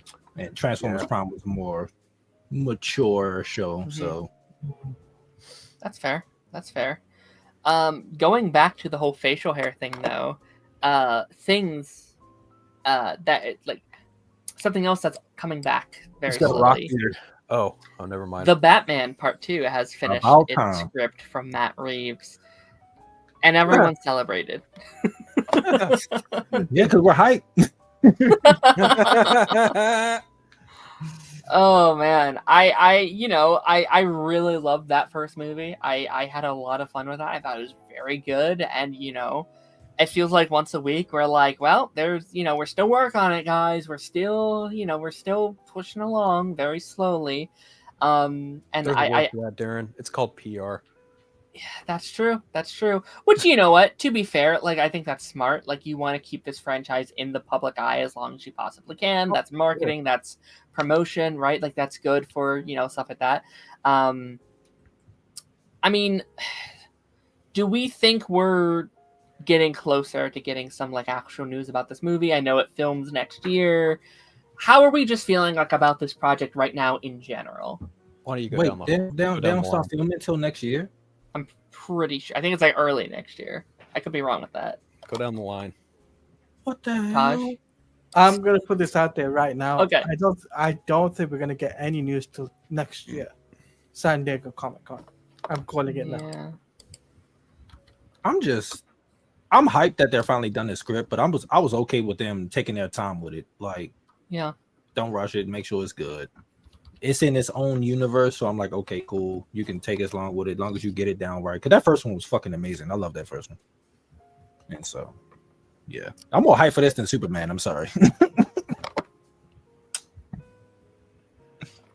A friend told me a couple weeks ago that number one, that picture that Matt Reeves and Matt Santama looked a little dated. I think they've been sitting on that for a while. What I heard was that this script has been done for quite some time. Like this was not news to me. Like it was just a matter of like when they were going to let it.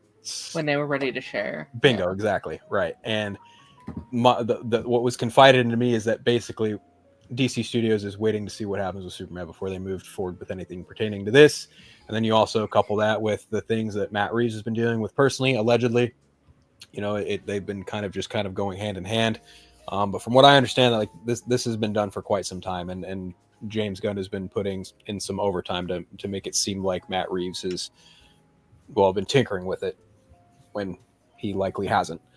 As far as the movie itself goes, I think the fact that it's done and the fact that like there's been a general outline for what this movie is supposed to be and has been for quite some time, because let's be honest, he was given the green light to do this movie immediately after the first one. The fact of the matter is he got a new boss, and the new boss went, "Hey, I'm starting a universe, so can you maybe like take some more time on your script?" So I think I don't, and I'm not saying that like to be mean. I'm not saying that to be a jackass. I'm not saying that to point the finger at James Gunn. I'm just saying like if I were in the same position, there's a chance that I could do the same thing, because on one hand, do you run the risk of having this go too long without a sequel? Sure. But at the same time, like look at other movies that have had sequels and the time frame it took to get said sequels done, right? Like, do you want to rush it and slop it out? Avatar. Exactly. Well, there's another good example, because James Cameron took like a fucking decade just to make 2 and 3. Yeah, that's true. And that now also 4 and 5 as well. But I think that making this, I think this is going to be the next movie that goes to shoot after Clayface, because this was handed to DC Studios. This is something they absorbed, right? In a sense, from Warner Brothers Pictures, because it is Batman. It is a DC property. So then it falls under that umbrella. And it also, in a way, kind of makes James Gunn's job. People think it's hard, but it's like, oh, there can't be more than one Batman. I'm like, motherfuckers, we literally saw a movie in 2023 where there were 3 different actors who've played Batman in the same goddamn movie. Like, enough with this multiple Batman's a problem bullshit. That is a fan problem, and that's a stupid problem to have. You can't sit here and say that when there's an animated version of Spider-Man in one movie and another live-action movie with 3 different Spider-Man actors in it. Like, enough is enough. Like, this whole, audiences are going to get confused. No, they're not. No, they are not. But when it comes to this movie specifically, I think this is going to be the next one that goes to shoot after Clayface, if not around the same time as Clayface, because they want Clayface to shoot, sometime in the fall, and that could realistically be anywhere between late July to early October. And we know Robert Pattinson is filming Dune Part 3 in a week, like soon. Like, he's going to start filming this movie very soon, and then his schedule will be freed up by the end of the year. And everyone is under the assumption that Batman Part 2 is likely going to film at the end of the year, because guess who is going to be cinematographer of the Batman Part 2? More than likely not Greg Fraser. What is Greg Fraser filming right now? Or going to start filming? Dune Messiah. Yeah. Sorry for the long-winded shit, but like, I'm not surprised by any of this. This does not surprise me. What I want to know now is like, who's the villain going to be? Yeah. That's what I want to know. Who's the villain going to be and who's playing them? That's what I want to know. Because I can guarantee you, it's not Clayface. No. But I think considering Clayface and the Batman are simultaneously going to be one after the other type of thing, I think for the Batman IP, that's a big win. Because considering the fact that Batman's a big IP, for fans that like Batman, they will go and see Clayface. They will go and check that out, and then they'll say, "Oh, well, what about Batman?" And then they'll have a trailer for the Batman pretty much simultaneously come out after that, and then it will generate more buzz and get more people interested and invested into that type of thing. And yes, I know people have said to me, but I know it's a different universe, but even though it's in a different universe, for people that know about Batman, they know that Clayface is the one character that has never been done properly. That's never been on cinema, but it'd be nice. It's nice to have something like that in cinema, and then jump from that to the Batman, where it's more grounded and less fantastical. Then they can say, okay, you know what? It's 2 different things. We're gonna really enjoy this, and we can enjoy something else. So. Yeah, I understand that. Yeah, like I think my thing recently has just been like, and this is just probably me being very impatient, and that's that's a me thing, but it's like, okay, if this is going to be a 2027 movie, Brave and the Bold is where my excitement is at for a lot of this. I was like, okay, that's probably not going to be at no earlier than like a 2029, if not a 2030. That's a pretty big jump when you're starting a universe. Like they struggled to get a Batman movie off the ground in the previous continuity as well, So it's like I hope that is still a priority for them, and it seems like it is. Like it seems like they're still wanting to focus on that, but it's going to be interesting. Like you said, Taladia, we have like Batman Part 2 and Clayface and Brave and the Bold and arguably Teen Titans, which isn't Batman, but it's Batman characters. Like Batman characters will be included in some way. So there's a lot of Batman stuff coming. Yeah. Even though it's fantastical, like I said before, it will still get people to get to know the character if they've never read a comic. Mm-hmm. So for like general audiences that never seen a comic or something like that about Clayface, that will generate buzz. That's what I think personally.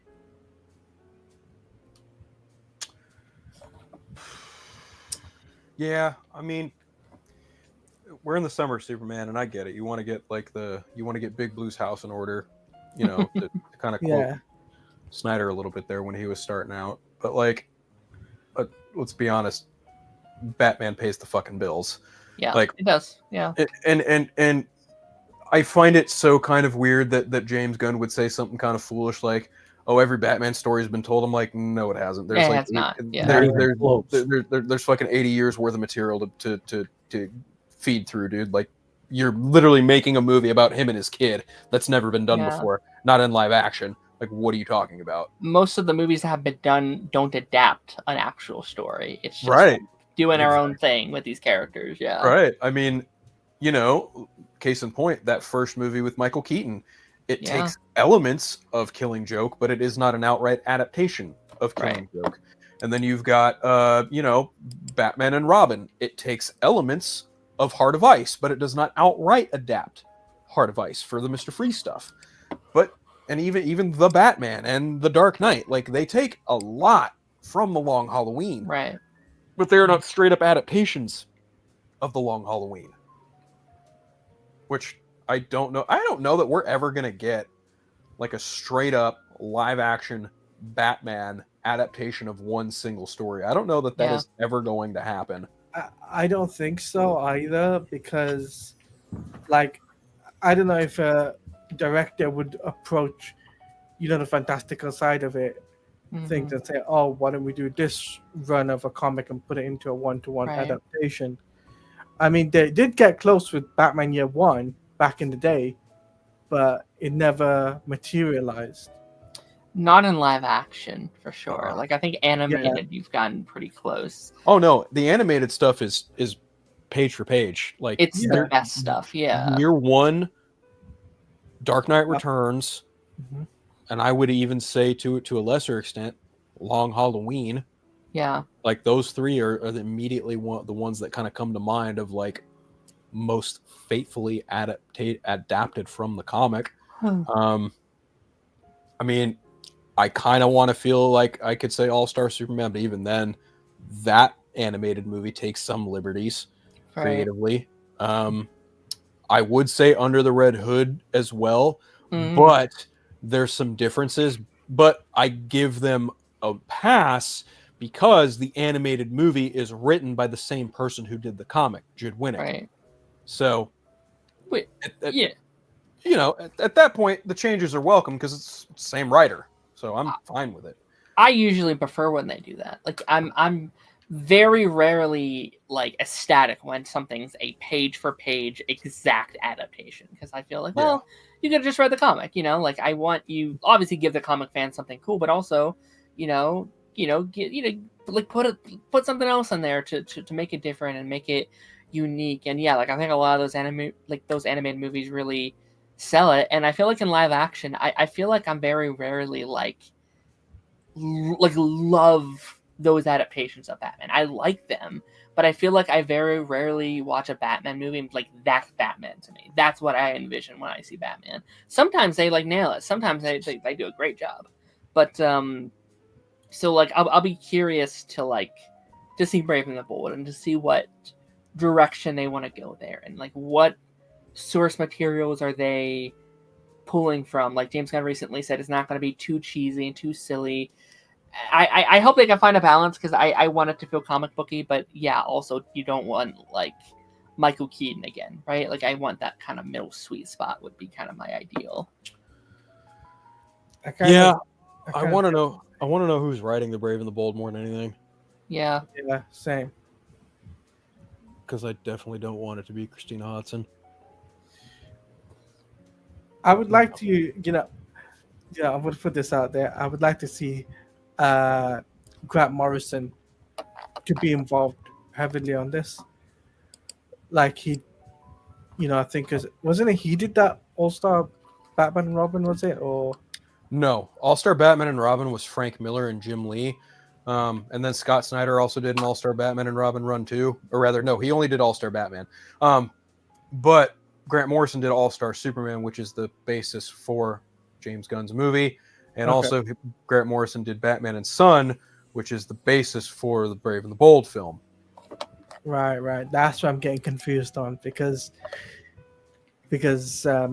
it's Damian, so it's like I'm not thinking, okay.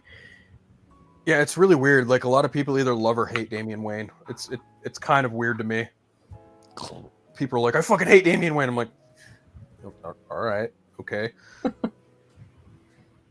He's not Robin. I'm like, well, there's 4 other Robins. Take your pick. Right. Like, I don't know. I think the idea of his son being an assassin is actually probably one of the most interesting things you could do with Batman on, in cinema. Yeah. I think that's pretty cool. I think Robin being an assassin type of character, that's never been done before. Right. So I think that's. I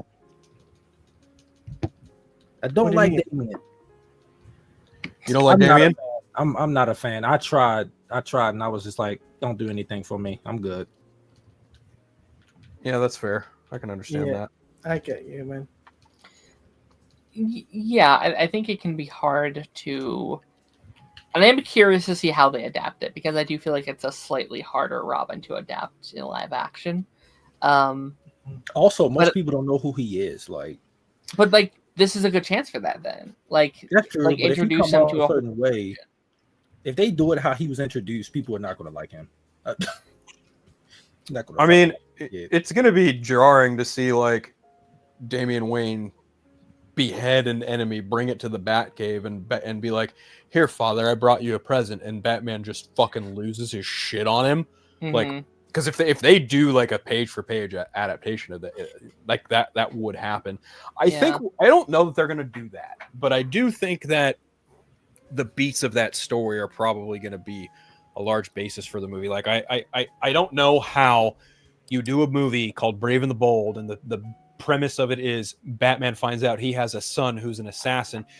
I'm sorry, but then by association, you are obligated to include not only Talia al Ghul, but Ra's al Ghul. Yes. And we have not seen either of those characters, specifically Ra's al Ghul, on film in 20 years. Yeah. Which is crazy to think about.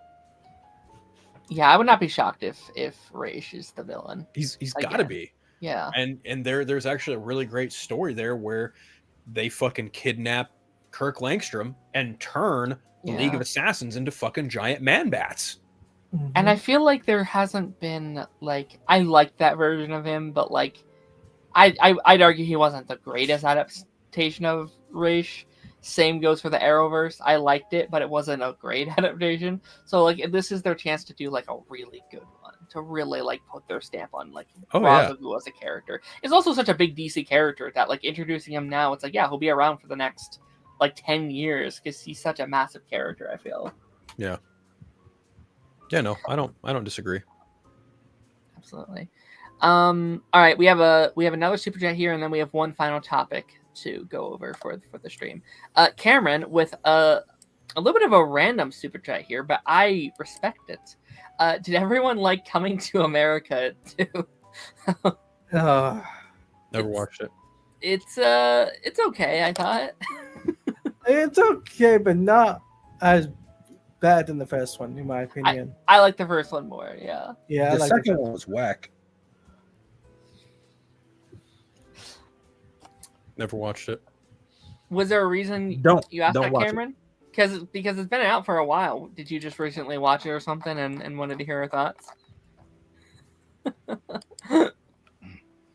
I have seen some people think Drew who is writing the Brave and the Bold movie. Maybe. I would bank on either him or Jeremy Slater. Because they are part of that DC Writers Trust. Well, like, think about it. You know, there's only a handful of people it possibly could be. Jeremy Carver's doing Amanda Waller. Tom King is working with the guys on Lanterns, right? Fucking wow. James Mangold is you know, as far as I know, still doing Swamp Thing. Yeah. And Anna Nogueira, she did Supergirl, and she's working on Titans. So I'd have to imagine that whoever's writing The Brave and the Bold is probably in constant conversation with James Gunn and Anna Nogueira about what is going on with that project, and in particular, depending on, because, you know, as much as I'm not really a fan of the guy, Peter Safran did say that, like, the Brave and the Bold film will also by way introduce the Batman family. So if you're going to do that, and then you also have a Teen Titans movie in development, yeah, they kind of go hand in hand, considering Dick Grayson is the leader of the Teen Titans in most incarnations. So, like, I would prefer Brave and the Bold came out first. Like, it doesn't seem that's going to be the case. Yeah, it seems like we're doing Teen Titans first, which is interesting. Like, it's very Young Justice style, where it's like you're getting introduced to the newbies first, and because of them, you're seeing all these other characters. Actually, would not be shocked if that's your first appearance of Batman now. So, like, he's introduced in Teen Titans. I want to take Homeboy at his word, but, you know, James Gunn also talks a lot online. He does, yeah. So, and things change. So, like, I want to take him at his word and hope that Brave and the Bold is when we will actually see Batman for the first time in the DCU in full live action form. Oh, wow. But, you know, I don't know. I think a lot of people are, like, running to the bank that, like, oh, he's going to show up in Clayface. I'm like, don't be so sure. Well, how can you say that? Because they did 2 fucking Joker movies without Batman in them. That's why.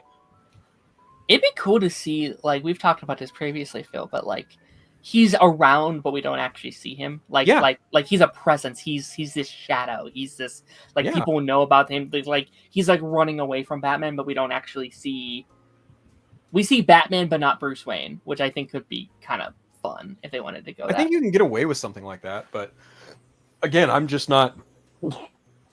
not banking on Batman showing up in Clayface. I am, however, banking on other villains to show up in Clayface. That'd be cool. Like, perfect example, Dr. Phosphorus, Alan Tudyk. Because he got his origin is in Gotham City. Right. And if I'm not mistaken, Rupert Thorne was the one who turned Dr. Phosphorus into Dr. Phosphorus. Feet of Clay, it's not Rupert Thorne who does it, it's Roland Daggett. Right. So who knows? Maybe they got fucked up at the same time. I don't know. You know, just something to think about. Like I think Clayface has more opportunity to show off other possible villains in the DCU as opposed to Batman, but which was why I was excited for that, like, Arkham series when they said it was now supposed to be in the, like, DCU, and then that was ultimately canceled. But I was like, oh, that could be fascinating, especially since we're dealing with not an older Batman, but like a middle-aged, you know, Batman who's been doing this for like 10 years. I was like, oh, there's clearly going to be people in like Arkham that we have to deal with that we're seeing, and it's like telling the story from that, and it's almost this like history lesson of what Batman's been doing. Like, that's cool. But yeah, you're definitely right. Like, there should be a lot of history in this Gotham now that we're like 10 years in. You would think. All right, we're going to be jumping into our final story here. This is the only story that Lance said we had to talk about this week. So I was like, all right, I'll make a graphic. Ironheart, episodes 1 through 3, released on Disney Plus this week. And we are a couple hours, like a little over an hour from the final 2 or the final 3 episodes dropping. Correct. Which is the official wrap-up of the MCU Phase 5. Which is crazy. We're here already. It feels like we just started Phase 5, and now we're at the end, and we start Phase 6 in a couple weeks here. we already mentioned the show a little bit during our Wakanda or our Eyes of Wakanda talk a little bit ago, but now the first 3 episodes are out. How are we feeling? What did we think of the first 3 episodes? I gave it a chance, and for what it is, I really enjoy it.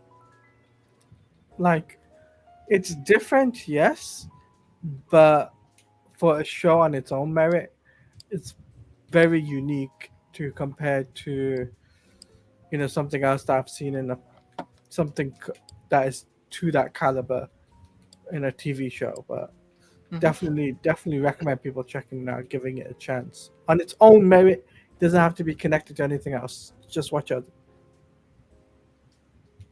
Sure. Yeah. I enjoyed How about it. You, Phil? I enjoyed it. I enjoyed it a lot, actually. I was actually really surprised how much I liked it. I liked I think it was kind of an open secret that was it Alden Ehrenreich? His character Joe McKillicuddy. Pretty open secret of who he actually is. Like everyone kind of went in like when it was revealed that he was such and such. Like everyone was like, no, he's that character. Like everyone was just kind of like, yeah, that's the shittiest fucking fake name we've ever heard. Right. So, and I don't even see that as like a, like a slight or a criticism. I'm just like, oh, shitty cover name. It is what it is. Yeah. But like, I had fun with it. I'm actually really curious to see how it ends. And again, like I mentioned, at the beginning of the show, I just don't like how Disney is just kind of shafting the POC entertainment, and it's just fucked up. Yeah. So I think this show could have had that, weekly, like, oh shit, what's going to happen next feel. And it's just kind of a shame that it's just getting, oh, here's 3 episodes. Oh, here's the last 3 episodes. That's done. Go watch Fantastic Four. Yeah. Fuck. Yeah, like it definitely, I think, discourages people from watching it when it's like, the first 3 episodes are out. It's like 3 episodes. I don't have time to watch 3 episodes. And it's like by next week, it's like, maybe I'll get caught up, by the weekend. And then it's like, oh, now it's done. And like once it's done, at least for me, I am a lot less willing to like spend time binging a show if it's all out and people are no longer talking about it.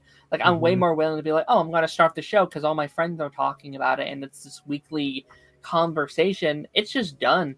It's like it's an hour from now the whole show is done and we're probably never seeing, like we're not getting a season 2. We could, but I very, very much doubt that. So yeah, it's that element is disappointing. I understand they wanted to get it out before Fantastic Four. I understand their schedule this year has been packed. It's an unfortunate situation. I still think they should have done it a little bit better. I think I agree. They could have, even if they did 3 weeks, like 3 weeks is at least a little bit better. Doing 2, 2, and 2, that's at least better. That's a better situation. But doing 2 weeks is weird. I feel like you may as well just drop it all at once. I feel like you may as well have just done a 1 episode thing or like a 1 week thing. Yeah. And another thing too, them promoting it in the theaters and not promoting it, because they have been promoting it in the cinemas. I'm just like thinking, like, why haven't they promoted it on, publicly, on TV but they're doing it in cinemas. I'm like thinking, why? They could have done it on TV and it would have done even better. Yeah. It sucks. Yeah, it does. It does. Yeah. I got a question. So, since it's the last 3 episodes, do y'all think we get a new event, not new Avengers, Young Avengers like tag, or like the Champions as it's rumored to potentially be? Do y'all think we get something like that? Because they did go in and retool some stuff before this came out. So, like, do y'all think we get something like that? It's tough to say. It's possible. It's possible, but I kind of think there's something with Doomsday here. I think it's unlikely. The Young Avengers stuff. I think it's going. Maybe. I think it's going. Maybe. But like, it's interesting because they said that there's going to be a cameo in this show. The one that people have been asking for a very long time, and I'm not I don't think it's Downey, obviously. Like, I don't think they have the budget for Downey, obviously. I was like, oh, shit. No. But I could see like a tease of that, right? I could see like a little thing. They've been really marketing Downey with the show, which I personally actually don't like. I kind of hate them being like, no, this show has nothing to do with Iron Man. This is an Iron Man show. And then all the marketing being like, it's Downey calling her on the phone. It's like, that kind of defeats the purpose of what you're trying to do here. It's not a pass. I think they needed to do that to show that he supports this. I get that, yeah. People are still complaining like, "Oh, it's an Iron Man replacement." I'm like, y'all clearly don't read the comics because she's not even that in the comics. Yeah. You idiots! Like, I'm so over people. The like criticisms are so dumb because they're based on nothing. They are nothing to do with the show. Like normally, there's at least like a one thing that could be like, okay, that was a little weird, but you're blowing this up for no reason. This one, there's literally nothing to nitpick, and so like their nitpicks are so dumb. The whole thing of like, she's like dragging down Tony Stark. Oh my goodness, she hates Tony Stark. No, she doesn't. She's glazing him through the entire show. The whole thing of like, he's a billionaire, which is why he can do all the things he does, is accurate. Isn't wrong. Like, yeah, 100% true. He did the thing in the cave, but she wouldn't know that because she wasn't there. Also, like, that's very impressive. But to say that Tony Stark could still do the things that he does throughout the entire MCU without his resources, without his privilege, is a lie. Like, he could not have done 99.9% of the things that he does. He just he simply couldn't. Cap literally calls him out in the first Avengers. He was like, take that suit of armor off, and what are you? He was just like, billionaire. What did he say? Billionaire, playboy. Playboy, philanthropist. Yeah, it still come down to his money. Yeah. That, and he also got the dog shit beat out of him in Civil War by Captain America, too, to prove that point even further. With his suit on, nonetheless, too. Yeah. He beat the hell out of him.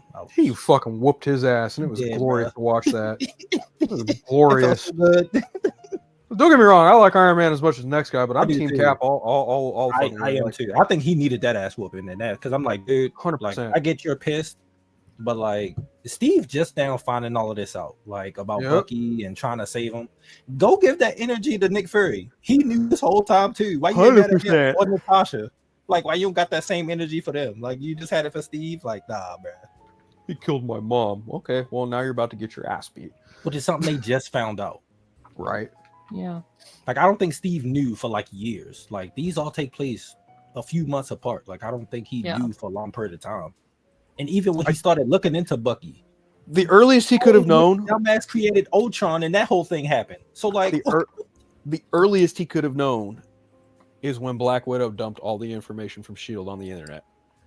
Right. That's it. That's the earliest he could have known. Easily. And Ultron happened like right after that. Yep. So like, what the fuck, when was he supposed to like sit down and find out and then tell you? Like, right. Not only that, like fucking that movie is literally where the split in Civil War starts. Yeah. That's literally where that happens because of what Tony does with Ultron, and then Cap taking upon himself to form the new Avengers in wake of that because Tony and Hawkeye wanted to retire. But then what happens? You know, they drop a fucking continent of people on the people, and people die, right? Like, and Tony's like, okay, well, I kind of can't stay retired. I kind of have to get back into this. So, damn if you do, damn if you don't. Like, I've got my problems with Civil War, but like the fact that people blatantly ignore like facts from that movie is fucking wild to me. But like, bring it back to Riri Williams, like, no, she's 1000% just like a fan of what Tony Stark did, and that's the reason why she's doing what she's doing. She's like, no, I'm gonna do what he did. I'm just not gonna do it with privilege. I'm gonna do it by my own fucking hard work. Right. Which is arguably more compelling. It is. Yeah. Yeah, like I think it's very fascinating to have a hero that's like struggling for resources. Like, I feel like we don't see that a lot. It's just like, I think the only ones we really get to see is like Spider-Man struggles with like paying his bills and stuff like that.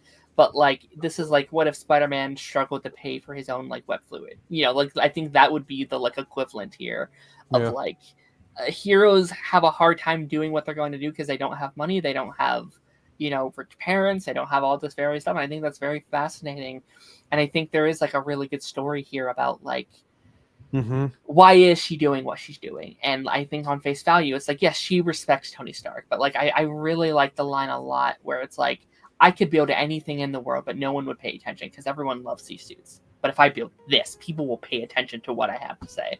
And I think that's very interesting. And there's added layers to that. It was like, well, she's building the suit to emotionally protect her from what's on the outside world because someone came in and took her family away, took what she cared about. So now it's like, well, now I'm not going to let that happen again. Now I'm going to protect what belongs to me. And like, there's so many layers to that I think is very interesting. And I think people aren't just even letting themselves pay attention to that because it's like, she hates Tony Stark. Oh my gosh, I hate her so much. And it's like, there's so much to love here. Like, it's not a perfect show, but there's so much to love here, and you're not paying attention to that because you can't get past that it's not Tony Stark, and I think that's frustrating. Yeah, it's very frustrating actually. Yeah. But yeah, I'm curious to see how it wraps up. I wish it had more than 6 episodes. I think that's my main criticism right now is just like the pacing, and like there's really cool ideas here that they do in like episode 3. I'm like, this is good, but I wish there was more build up to these moments to make them feel even more palpable and stronger, and like they feel more rewarding. But I think, it's really going to come down to how they wrap it up. Can they do everything in time? They have a lot to do yet, I feel like, and not a large time to do it. Oh no, looky who it is. As we're just about to wrap up here. He's back. Look who it is! After I got you 11 super chats, Lance. Holy crap! The name, like, how you gonna lie to the people like that, knowing that's me? Sorry. Lance, you have some thoughts on Ironheart? I'm really excited for the finale of it all. Like, I'm really excited for the finale of it all. I don't care what nobody says. This show was good. They cooked with it. They fumbled the ball with it, with how Disney handled this rollout and how long it took to come out. But the show is genuinely good. Yeah. F the haters. Yeah. Yes. Yeah. Yes. Yeah. Amen to that. So I was just about to like end the stream, Lance. Is there anything that you want to talk about that we didn't go over, or that you want to add on to? No, I was jumping in and out as we was like finishing up our route. No. I just feel like, oh, I got home. They're still live. Let me just jump in here and. Well, I guess with that being said, what's everyone working on this week? What is everyone making? What's everyone uploading? What's everyone doing? Taj, let's start with you. Yeah, another super. Jesus. What you working on, Taj? I got a few reactions coming out. That's pretty much it. Like, yeah. Cameron has been spending his money today. Cameron's like, I like won the lottery, now it's mine. Jennifer Aniston really will star in a new series inspired by the I'm Glad My Mom Died for Apple TV. I did see this. I was like, cool. I didn't have much thoughts on it though, but oh shit, we about to get some more info on Dan Snyder. Yeah, I think so. I think so. There you go. That'd be funny. Oh yeah, Cody also has a super chat. So sorry, Cody. I feel like we're at a point where TV promotion is kind of pointless. And I saw someone say that the biomesh is how we get Downey as Doom. I don't know about that. Seeing is that this still takes place in 2025 and we're canonically in like 2027, 2028. That's a huge time jump to be trying to set up Doom way back then when they weren't thinking about Dr. Doom. Yeah, but they could have added some stuff. Like it took so long. They could have if they really wanted to. But maybe there's a reason it took so long to get out. Maybe they wanted to add something, so they had to keep pushing it back and pushing it back. I don't know. Could be. can I just say thanks to everybody who was like super chatting today? Like that's insane. People went crazy. This is when me and Darren host the show. We get a lot of feedback. We had Chainsaw in here and everything. Jake showed up on vacation. Ronan was here. Well, I'm grateful because y'all know how holiday weeks be at my job. Since the way I should have took a picture on how they packed our truck this morning. The simple fact is they tried to get as much stuff on there. They literally rammed a pallet into another pallet and broke it. That way they could all fit on the truck. It's like so dumb. Yeah. Oh, apparently the teaser for the Odyssey is playing in theaters alongside Jurassic World. Oh, really? Yeah, I just read a Variety article. 70-second. So, minute and 10-second teaser. Interesting. I'm excited for that. Did y'all talk about how they should stop showing stuff for this guy? Who? Huh? This guy. Oh, Superman? Behind me. Yeah. Oh, Superman. Isabel Merced was promoting the show on a Mexican Good Morning America Latino version, I guess. And like they literally had the entire kaiju fight playing in the background. Are you serious? I'm glad I didn't watch that. Oh, shit. I couldn't understand what they were saying, and it was like somebody recorded it on their phone. So I'm like, we're really legitimate. Like, why are we doing this? I stopped watching. Promotion to too much promotion. Like I block keywords online too. Like and I get they keep saying it's only from like the first few minutes of the film. Don't fucking matter. Everybody would have seen the first few minutes of the film. It's too much. Yeah, it's good for marketing, but yeah, I'm done watching any of it. I'm just waiting. I just want to see the movie at this point. I mean, I saw a clip where he's talking to certain characters. They're like, it's known that they're in the movie, but I saw it and I was just like, are you kidding me? Like this is almost more overkill than how they marketed Man of Steel. Yeah. It's getting pretty ridiculous, not gonna lie. Like I own a good chunk of this movie already. Yeah, and like the more I see, I'm just like, I don't need to see any more of this. And some people are like, well, just say you're not gonna like it. It's like, no, I'm not saying I'm not gonna like the damn movie. I haven't seen the damn movie yet. I don't know how I'm gonna feel that when I walk out of this movie. I just know that I'm tired of seeing all the plastered marketing. Yeah. And then it's like we're driving to town today. They have I'm just minding my own business, and I just get slapped in the face with the biggest David Corn sweat poster. Like it's like, and I get I'm like, when did we start plastering movie posters over like half a building? Mm-hmm. Like I said, this is new. And then I drove back past the Henry Cavill watch promotion, which is also nice. Nice. I said, oh, two sexy guys basically on the same building. It was actually kind of hilarious. That was funny as hell. I said, like, I don't think they realized what they did here. But I 1000% believe that. That's funny. Said this is it. I tried to get a picture, but we was moving. It's just like it. I was like, this is how we're doing it. Like we're just. So, I know Lance is seeing Jurassic World. Are any of you three seeing Jurassic World this week? Unfortunately, I can't. I'm going to try. Okay. I want to get caught up on movies this week because I haven't done Elio, I haven't done F1, I haven't done Megan. Jurassic World comes out, Superman's in a week. It's like it's too much movies. Yeah, I can't keep caught up. Lance, do you see it tomorrow? I see it Thursday. Okay. But I will say, my dad just told me that today when he was going to some auto parts store, and in this place, it's like one of the bigger theaters. It's an Imagine movie theater that we have out here. Really dope, self-playing pianos and everything. He said the parking lot was packed, and I know they started showing Jurassic World. So, and he was asking me, he's like, what came out? He's like, did the Superman movie come out yet? I said, no. I'm like, it's 4th of July week and Jurassic World started showings. He said that has to be it. Like that. He said the theater was packed. Like they were taking up like all the spots, even to some of the other outlets that aren't attached to it. Like they were taking. I said, are people really going to? And I was like, it makes sense. It's 4th of July week.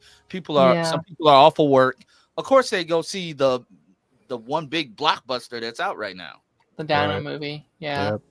Yeah. So I'm like, that's a good sign. This film, I have no doubt in my mind that this film is going to do some decent numbers at the box office. It's going to come down to word of mouth, I think. I think if people talk about it, if people are like, yo, this dinosaur movie was like really fun, then awesome. But I think if people come out as like, there's another Jurassic World, then that's the point where we're like, okay, maybe we might see some slightly lower numbers than normal. And I think it's going to be slightly lower than it normally is. Like, I don't think it's going to do what the original trilogy did, or not the original trilogy, but like the previous trilogy. Yeah. So we'll see. And it's just crazy we're here. Like we've been talking about this week for like 2 years now. Yeah. And we're here. Which is crazy. These movies are coming out. I can't believe it. We're here. In the month. I know, it's crazy. Yeah. It's going to be interesting to see what happens with this movie because 4th of July, as Lance mentioned, 4th of July weekend takes place. And I'm not surprised because I saw screenings for my 12:01 midnight showing like tonight going into tomorrow sold out. And I'm like, people are really going to fucking see a fucking dinosaur movie at midnight on a fucking Tuesday? Like, what? Right. That is wild to me. Like, we don't even get to do this for superhero movies anymore, but Jurassic World? I mean, I guess it kind of makes sense because they don't have any IMAX screens and you'd want to get them to, like, you know, but I don't know. It's wild. It's wild to me that this movie is going to be as big as it probably will be this weekend. But then again, you know, it's got that luxury of having, you know, being shown from tonight all the way to Cody mentions in the chat Monday. Yep.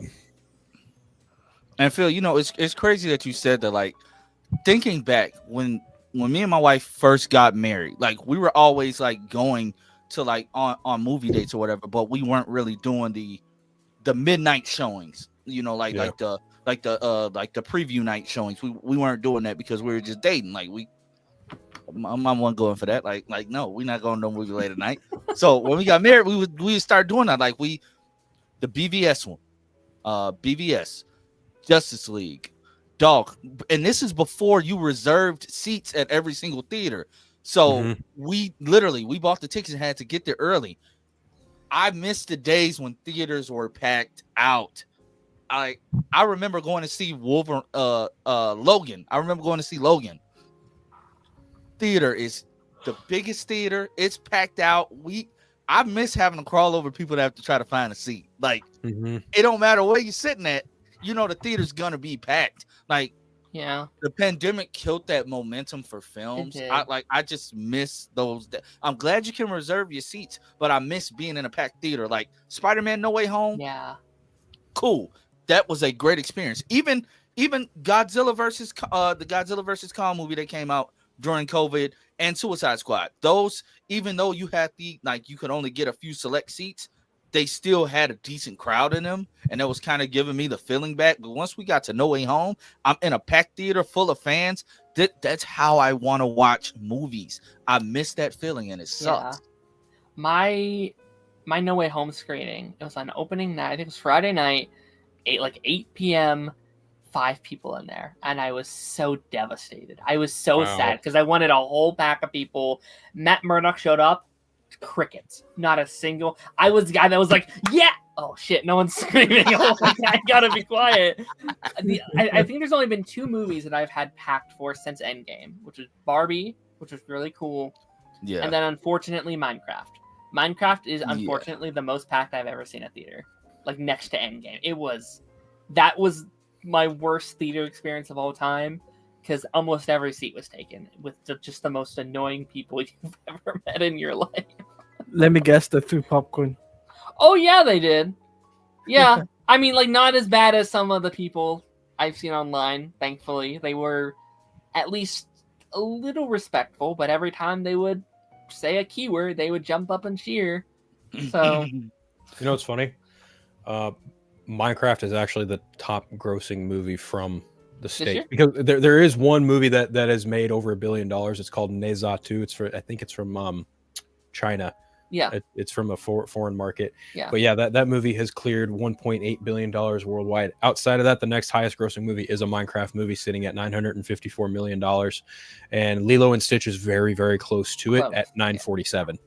So I think by the end of the weekend, Lilo and Stitch probably could clear it. But considering Jurassic World is about to come out, I could actually see, honestly, I could see Jurassic World worldwide clearing Snow White and Final Destination Bloodlines. Snow White is in the top 10, is in the 10th spot. Final Destination Bloodlines is in the number 9 spot. How fucking funny is that? Final Destination Bloodlines is made $80,000 more at the $80 million more at the box office than fucking Snow White. That is crazy to me. And then above that is Sinners at 364 million. That is effing mad. Can y'all see this? They are late as hell. What does that say? I can't read it. Collider just put up an article. Exclusive. Christopher Reeve's son has been tapped for a role in Superman. You're a year late. For a year. A whole year. A whole year late. They are getting heated in the comments, bro. Exclusive. And let me guess. People in the comments are saying he should have been Superman. Yeah. I've seen people say that. And then you have the one person that says the low budget diaper man. Oh my god. Do you say that about the comics? Do you say that about the comics? No, because they don't read them, Lance. They don't give a shit about you know what I do when I read a comic? I read the fucking comic. I'm not sitting there busy looking at fucking Superman's crotch. I'm reading a fucking comic, seeing what Superman's doing. God forbid. Oh god, he's wearing the fucking trunks. Big fucking deal. He's worn the trunks in comics for fucking 80 years. What are we doing? I don't get the discourse. My thing is they praised it when Brandon Routh had them on for Crisis on Infinite Earths. Yep. When Tyler wore them, favorite look for Superman. When Tyler wore them for 2 seconds, he wore them for 2 seconds. Oh, y'all was actually back then they were still hating on it. They were hating on Tyler, but people were praising the suit. It's interesting that now Tyler is like okay inside their eyes because there's like a new enemy. Now it's like oh my god, we always loved Tyler Hoechlin. It's like no, you didn't. No, you didn't. You hated him his entire run. It's just now that there's a new enemy that they're like Tyler Hoechlin was always good and this guy sucks. It's like, all right, whatever. In the next 10 years, whenever David is done with the role, whoever picks it up, I feel bad for them. I genuinely feel for them in their mental health, and I love the way David's been handling all of this. Like, I love the way he's handling everything. Like he said that question that he did about Man of Steel. Yeah, I was just gonna say that. Like that question about, would your Superman save Jonathan Kent from the tornado? And he's like, I don't know, but my character in Twisters, it's like, yes, do that. Just sidestep all that dumb bullshit. Yeah. Apparently, that's what she said. That's what she was trying to get at, was because of the whole. It was a Superman movie that had a Twister in it, and he starred in Twisters. I said, if that's what you meant, you phrased it horribly. Yeah, because you knew what would happen. Yeah. Like it's funny, but also it's like you're trying to cause drama. You're trying to get an outrage. Deliberately went out of your way to mention Jonathan Kent, etc., etc. Like, come the fuck on. We know exactly what you're trying to fish for. We're not, like the young black woman who did the other interview with James Gunn, where she specifically just asked James about all the other black characters that could potentially show up, and she brought up Static. Anybody knows, that's not a James Gunn decision. That's Milestone. Everybody knows what's going on with Milestone. Mm-hmm. You're bringing up Nubia. Can we get Superman off the ground first? I mean, he said yes to a Nubia, or like not yes, but like it's something he wants to do. Which I was like, oh, okay. And then he said something about Vixen too. But then I'm like, you know the problem with Static, and like if I don't, Milestone has been an issue for good long while. Like we were just talking about the fact that they even let them do the collaboration with the comics, and that did not last. Wow. I bet the interviewer probably didn't know about that behind the scenes issue, but you know, it is kind of your job as an interviewer to. Don't they gotta vet these questions? You would think they're supposed to. They're supposed to vet these kind of questions prior, but sometimes they don't. Just like some things like that slip through the cracks. Like, and I get the stuff with Eddie Goodthegi when they bring up the whole the Darwin thing from X-Men. He handles those questions with strides as well, because that was almost 15 years ago. Yeah, it was almost 15 years ago, and that was a very dumb period in time for you cast somebody who's not supposed to be able to die, and it's a person of color. That would be hard for anybody. I don't want to keep reliving that. Yeah, no. But you were the laughing stock for a while. No, I don't want to keep thinking about that. Stop bringing it up. Like, I'm not a fan of a lot of things James Gunn has done creatively, but I will say, like, one thing I did really like was, like, he cast Eddie Goodthegi as Mr. Terrific, and Mr. Terrific's gonna have, like, presence in the DCU, and I'm like, good. Yeah. If you don't want to get to Batman right away, if you want to showcase some of the other smarter characters in DC, Mr. Terrific is one of the ways to go. Like Michael Holt is like fucking superbly smart. Yeah. He's one of the smartest characters in DC. That's going to be a spinoff of some sort. If it's a show or if it's a movie, I'd love it. There's it's no coincidence that Metamorpho and Mr. Terrific are in the same movie. Yep. That's not by coincidence. It's by design for a reason. I have to imagine. But that's just me personally. But yeah, Mr. Terrific.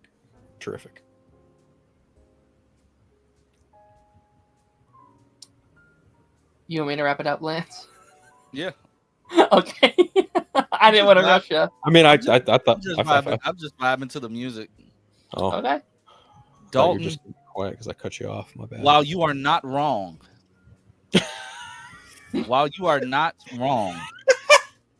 I honestly, I know another person who would be perfect to play Mr. Terrific. Another person, he'd be perfect to play like Mr. Terrific. Oh no. Who? Yeah, I'm curious who.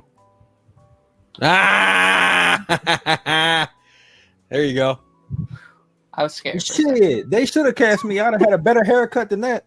Some bullshit. Ooh. That's his actual, and that's funny though. That's his actual hair. Are you serious? Not a wig. Yeah. That's his actual hair. But like how he's wearing it now, he kind of got it sponged. But they just did like the weird afro. Oh Lord. Lance, this is a good question. How did you get out? I locked you down there. Oh yeah. He chewed through the wall. I channeled some of my inner willpower, and a green light started like emanating from me. So you may have to pay for. So you was about to pass out from hysteria. No. Lance went Super Saiyan. Simple. I think I went Super Saiyan 5. It's a new form, Super Saiyan 5. I grew hair from every orifice, and yeah. Let me tell you one goddamn thing. They introduced a Super Saiyan 5 in this green. I'm never watching anything Dragon Ball again. I'm done. So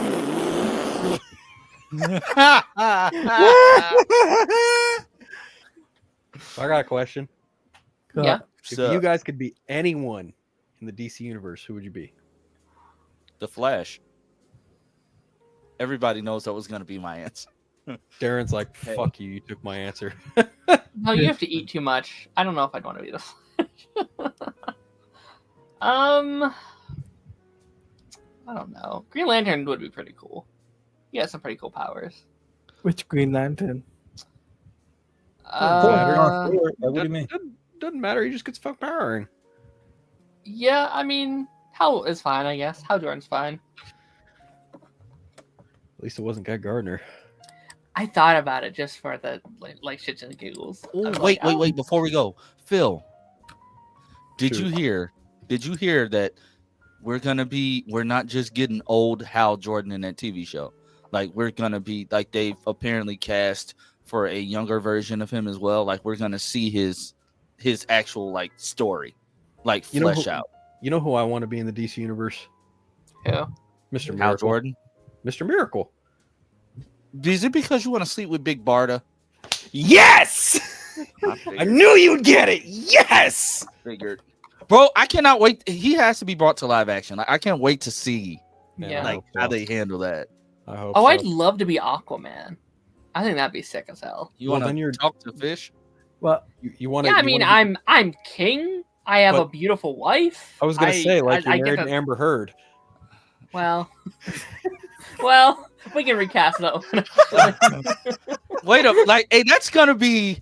I can't wait for all the Amber Heard stands to like come out the woodwork when it's time for a new Aquaman and Mira.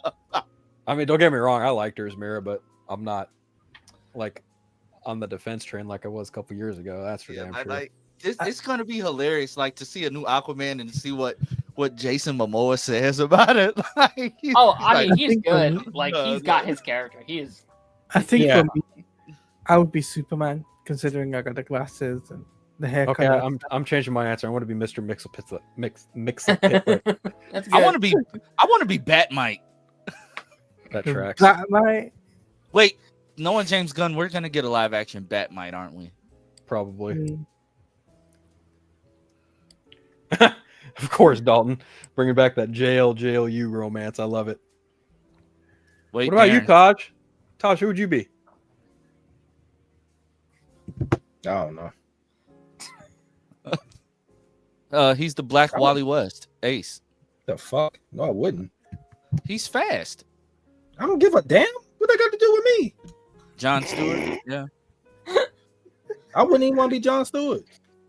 I'm relegated to one of the how many Earth Green Lanterns? No. How about Black Vandal Lightning? Savage? How about Vandal Savage? Lance, don't piss me off. Only you would be fucking Black Lightning. I definitely would. What? I would love to have that power. I don't know.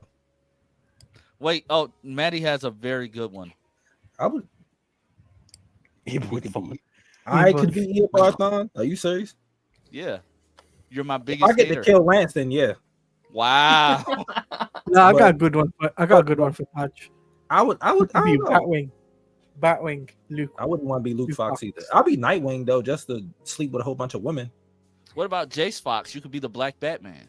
I'm good. I'd rather be Nightwing. He get to sleep with Starfire, Barbara Gordon. I would love to be Static, but Static is not really DC. It's like Milestone, yeah. I think I really love that nobody here said Jimmy Olsen because nobody gives a shit about Jimmy Olsen. No, I don't give two fucks about him. They made Jimmy Olsen. The Jimmy Olsen in this new universe get so much ass. You know what? That's the funniest thing to me. I see the creativity and I see the premise, right? Like I see the vision. Do I agree with it? Chainsaw Petty. Do I find it believable? Lance.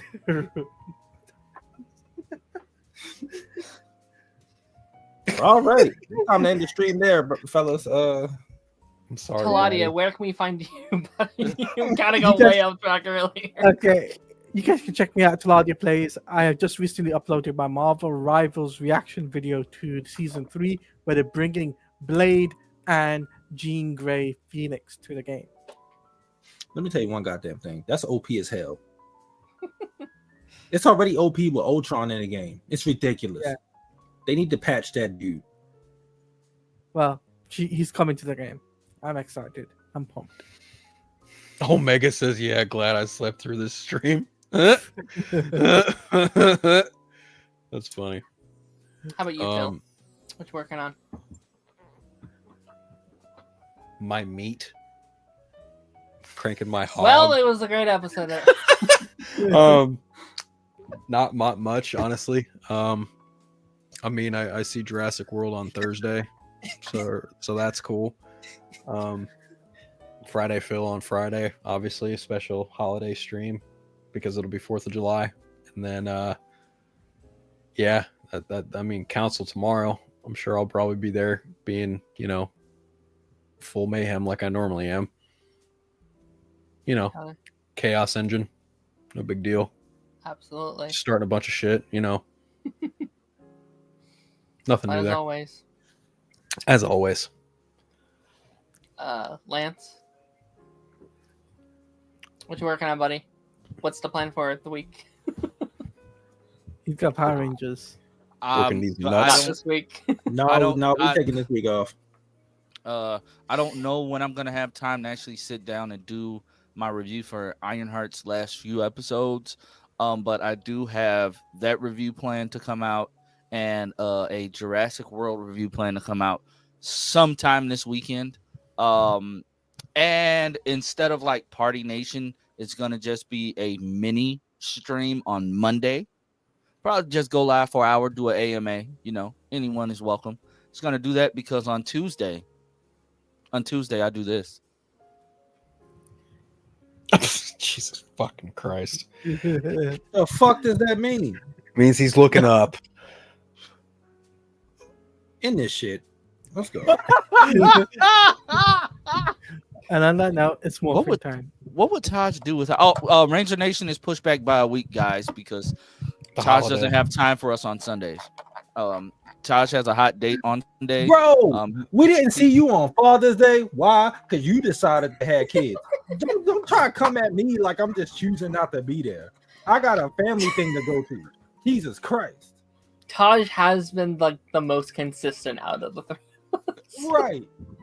I know you're not talking Mr. Gone for 3 days. Who, me? Yes. I would just like to point out I've been here. Just saying that's that. true. That's true. Quick. I mean, Phil, we're like all we gotta we're almost to the season where you jump in. Like we're almost done with Mighty Morphin. We're just skimming Alien Rangers. We still have a year. Wait, he's doing in space. Oh wait, I thought he was doing Zeo. I thought he's doing Zeo. No, he's doing space. I think Jake said Zeo or something like that. We're not gonna. That's like a year and a half away. Yeah, you can give that fucking Mook Zeo. I don't want Zeo. Leave that. I'll take Zeo. I'll take Zeo. It's a lot of you too. That's probably a step up from the other guy, but hey. No, cause we doing like Alien Rangers in like one go. One sitting. We're not talking about that. Why am I just now realizing that Darren is wearing a Stitch hat? I am, yeah. I didn't realize that either. Can't really tell. Neither did I. We're gonna be doing Ranger Nation till we get to end space. Y'all gonna have to tell me to shut the fuck up. I got too much to talk about when they come to that season, bro. Oh my gosh, I'm so excited. Me too. That's my favorite season. I think it's the best season. It is hands down the best season. Yeah, that's where it was originally gonna end. Honestly, Ain't no better villains than the motherfucking Psycho Rangers. You're right. You're right. You're right. Yeah. And like the bad villain, Astronema, that twist of her being Andros' sister, that's like a Luke and Vader level good writing right there. Yeah. Hell yeah. And then going on to be like a ranger, right? Yeah, she's in Lost Galaxy. Yeah. That's so sick. And the Psycho Rangers in Lost Galaxy as well. Yeah, that's right. Yeah. And that's how she becomes the Pink. They kill off that one and then she comes back. Kendricks, and she gets the sword. So fucking dope, man. Yeah. And then after that, Power Rangers took a dip until Dino Thunder. I would. No, I think Tom Force. I think Tom Force was good. I don't think Tom Force. Oh, buddy, I love you. Oh, but you don't like Time Force? You don't like Tom Force? Damn. Oh, so you don't like Ninja Storm either? Ninja Storm's fun. See, they thought I was tweaking. I'm guessing you didn't like. I like Ninja Storm too, Tosh. I'm guessing you didn't like the Forever Red episode. Then I'm guessing. Oh no, I like Forever Red. I just think it's kind of goofy to have two different Red Rangers. The Quantum Ranger and the Red Ranger. Like, what the fuck are we doing here? Yeah, that is kind of dumb. They should have did something else. Goofy shit. Goofy shit. No, but homeboy from Dino Thunder, Trent. That's my guy. He was a beast. Yeah. He was a beast. That's my motherfucking man right there. I cannot wait for Dino Thunder. Oh my god, See, I'm mad because like it takes dips. So like we'll get like a really good, like we'll get In Space and Lost Galaxy back to back, and it's like okay, we get this S tier season and this A tier season, and then we go to fucking Rescue, and it's like I think with Space and Dino Thunder, we might have to do less episodes just to freaking talk about it longer. Because I love those. I love those seasons so much. Those Lightspeed rescue suits are so fucking lame. I don't like. Oh Lightspeed. my god, they're so bad. We might have to do that. Lance, that's what we should do on Monday. What? We should do a tier list of ranking the suits. Yeah. This Monday for the stream, since it's a short stream, just do that. That sounds fun. Yeah, we could do that. I suck at making tier lists, but I'll do my best. Don't have the. They might already have one, Lance. I will make it. Yeah, Okay. please let Taj make it. Don't let White Monger make it. Did I just say that out loud? I said that out loud, motherfucker. Oh man. Fuck. He not gonna watch a lot. Yeah. He don't care. He's on his vacation. The longer Ranger Nation goes, the shorter the videos will be. I don't. Oh yeah. I'm about to say when we get to the Nickelodeon era. Yeah. That's gonna be 10 minutes. Megaforce. No, so Megaforce and Super Megaforce is gonna be one video. Good. Super Megaforce, we might have slightly more just because of like nostalgic shit and stuff like that. Yeah, but like the fucking battles and all that shit. Talking about he's talking about what's his name? Quantum Ranger. Yeah, the Quantum Ranger. Mm. You know what's funny though? He was a good Ranger. Finding out that Dan Southworth auditioned to be Adam and auditioned to be the blue Lightspeed Rescue Ranger. Well, it's a good thing they didn't waste him because I love Johnny Umbosh, and the blue Rescue Ranger sucks. So hey, Lightspeed Rescue though, they morph sequences was cold. That morph sequence was fucking great. It's just that season fucking average as hell. It's just boring. I thought It's like how he like when he was running. Like it's just like when they morph and they do the quick one, and he's just like that, and like they shoot the shield out and run through it. I just always that's dope. They don't run through it. The shield comes to them. Well, yeah, but they like if they're running, they're running. Oh yeah. The shield pops out and then like it makes me wonder. Like I want somebody to make a blooper reel. Like, dude, does anybody else see it? Like what do they see when they morph? What do the enemy see when they morph? I don't know. I never thought about that. I have. When they push it out, they should address that. Like, do they see like with Dino Thunder? Do they see them doing the backflips? I think it's all in their head. Yeah, with no background, they just see them do a fucking flip in the air. With SPD, do they see them jump backwards? Maybe they morph in the grid. Like maybe they This would be But the only one that actually handled that properly was the Mighty Morphin Power Rangers movie. They were in front of all of Ivan Ooze's like minions, and then they decided to do that morphism, and they left. They fucking left. They went to go hide. It was like, yeah, we go wait for y'all to see what y'all doing. They were like, nah. They said, fuck this shit, I'm out. It's the only ones that handled it properly. Like I need to see this in the reboot. They need to handle it better. Like just bring it up. RPM brought it up a little bit. Like does anybody else see this? You gonna get cast in for that soon? I hope so. I mean, or are they about to start like? I want to have news on that soon. Yeah, that was our biggest Ranger Nation video. Like the initial drop. Our pilot. Yeah, like yeah. White monk. That's because we was hating on season 1 so goddamn much.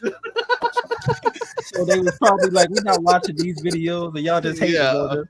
Hey, though, like the longer we went with season 1, how we was hating, the views did drop because they knew what to expect. That's what I said. They knew we was hating. We was hating bad. It was bad.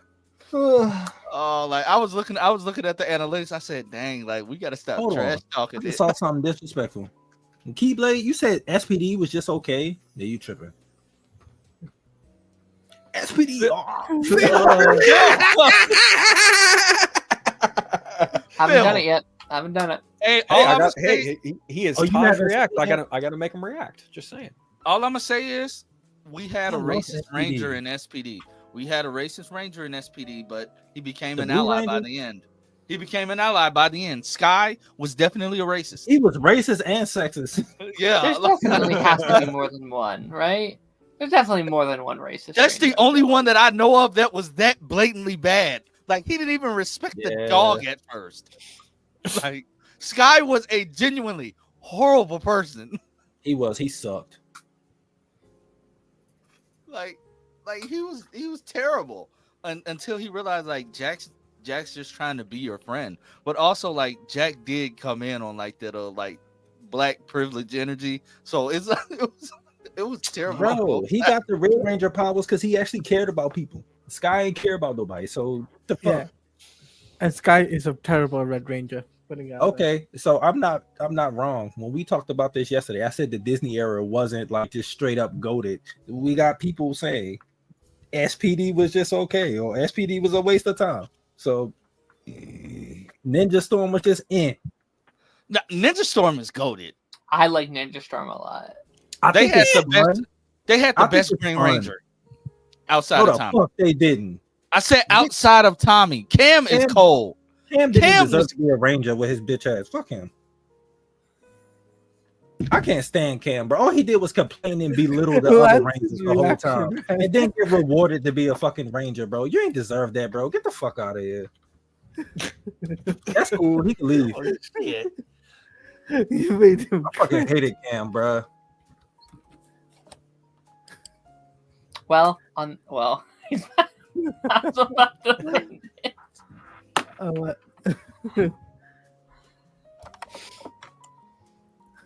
Uh-oh. He got that look in his eye. He about to squeeze. Hey, when we get the Ninja Storm, I don't gotta be there. You can get somebody else to take. The disrespect. I'll come back for Dino Thunder. The disrespect. I don't look, bro. He did not deserve to be a Ranger, bro. I didn't like him. He complained. He proved that he deserved to be. He went to save them. He's the. He went to save them. He did one good thing instead of just bitching about them the whole fucking show. They were screw ups, though. They did not deserve the power. Is it his fault or his dad's? Okay, the only reason they got the powers is because they were late.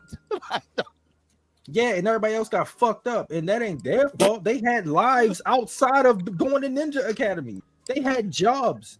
Didn't Dustin? He was like a professional fucking dirt bike rider or some shit. Hey, like, how old were they? They're like so. I don't know. Their ages are so ambiguous. Like we're supposed to assume that they're not in high school, but they're not in college. They're in ninja school. Yeah, I don't know. I still love Ninja Storm, but I just Cam. You lost me with the Cam thing. I can't stand his character. He pisses me off.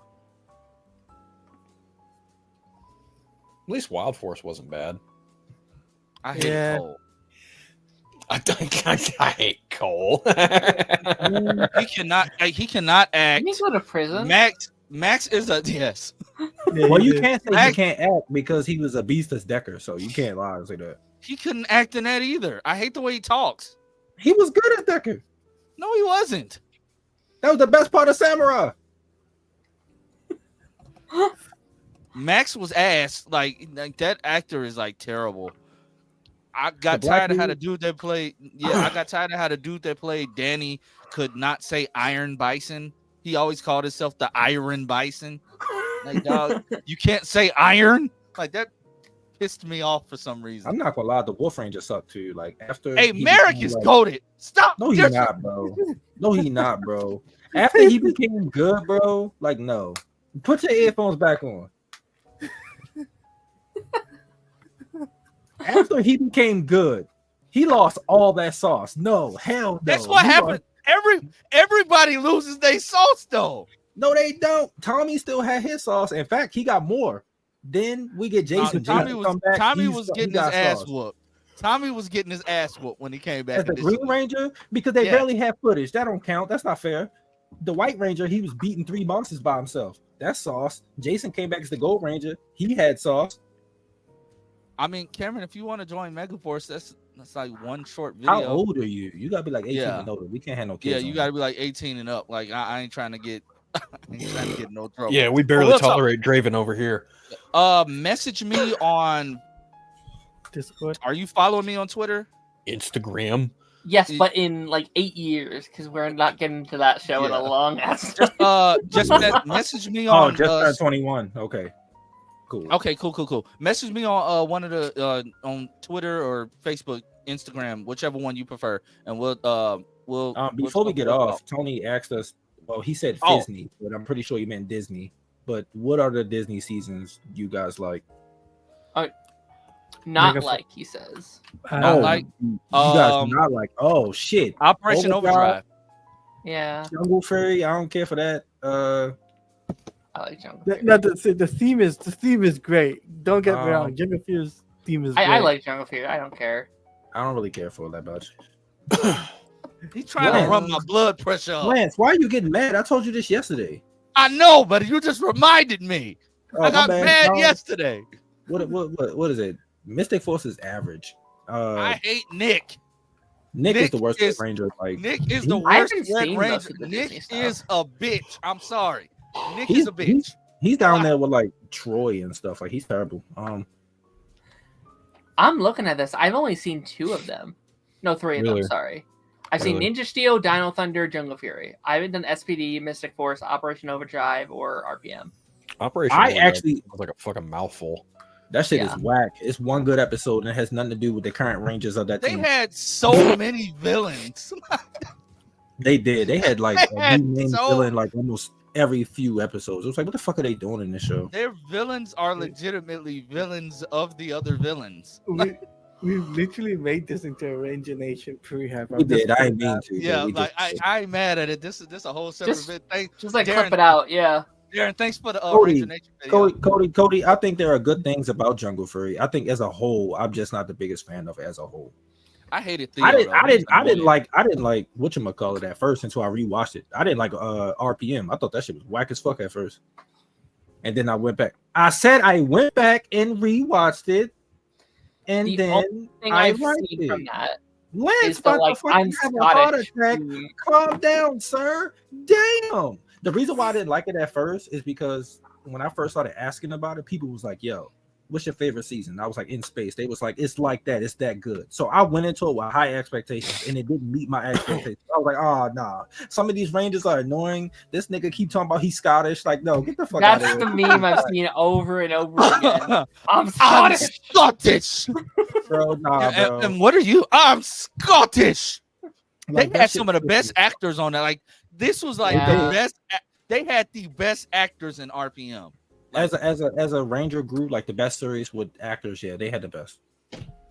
But that's because those actors were already established. That's kind of unfair too. Yeah, it's kind of unfair.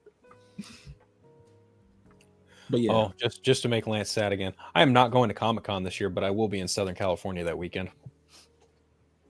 Damn, we just picked Lance today. He just fucking went. We made him all upset these last like 10-15 minutes. I ain't gonna lie, Lance, you got another Ranger video. Thanks. I just laughed like 20 minutes. I'm not believing Phil. I'm still holding out hope. I mean, I can try and I'm gonna be in Los Angeles the majority of that weekend, but I can try and swing like an hour or two drive down to San Diego and say hi to y'all. I'm still holding out hope that somebody gives you a badge. No. That ain't gonna happen. Well, we'll talk about it. But Darren, take us out. Oh, let me wrap this up then. Yeah, wrap it up, Darren. Thank you, everybody. I taught you well. I'm glad you're wrapping it up. Yeah, don't be like Lance. What the fuck? Thank you, everybody, for watching Party Nation this week. Go check out all of their stuff. We'll be back next Monday for a Not Party Nation stream and Ranger Nation in a couple weeks. Yeah, ladies and gentlemen, without further ado, we will see you later. Bye-bye. Crank off.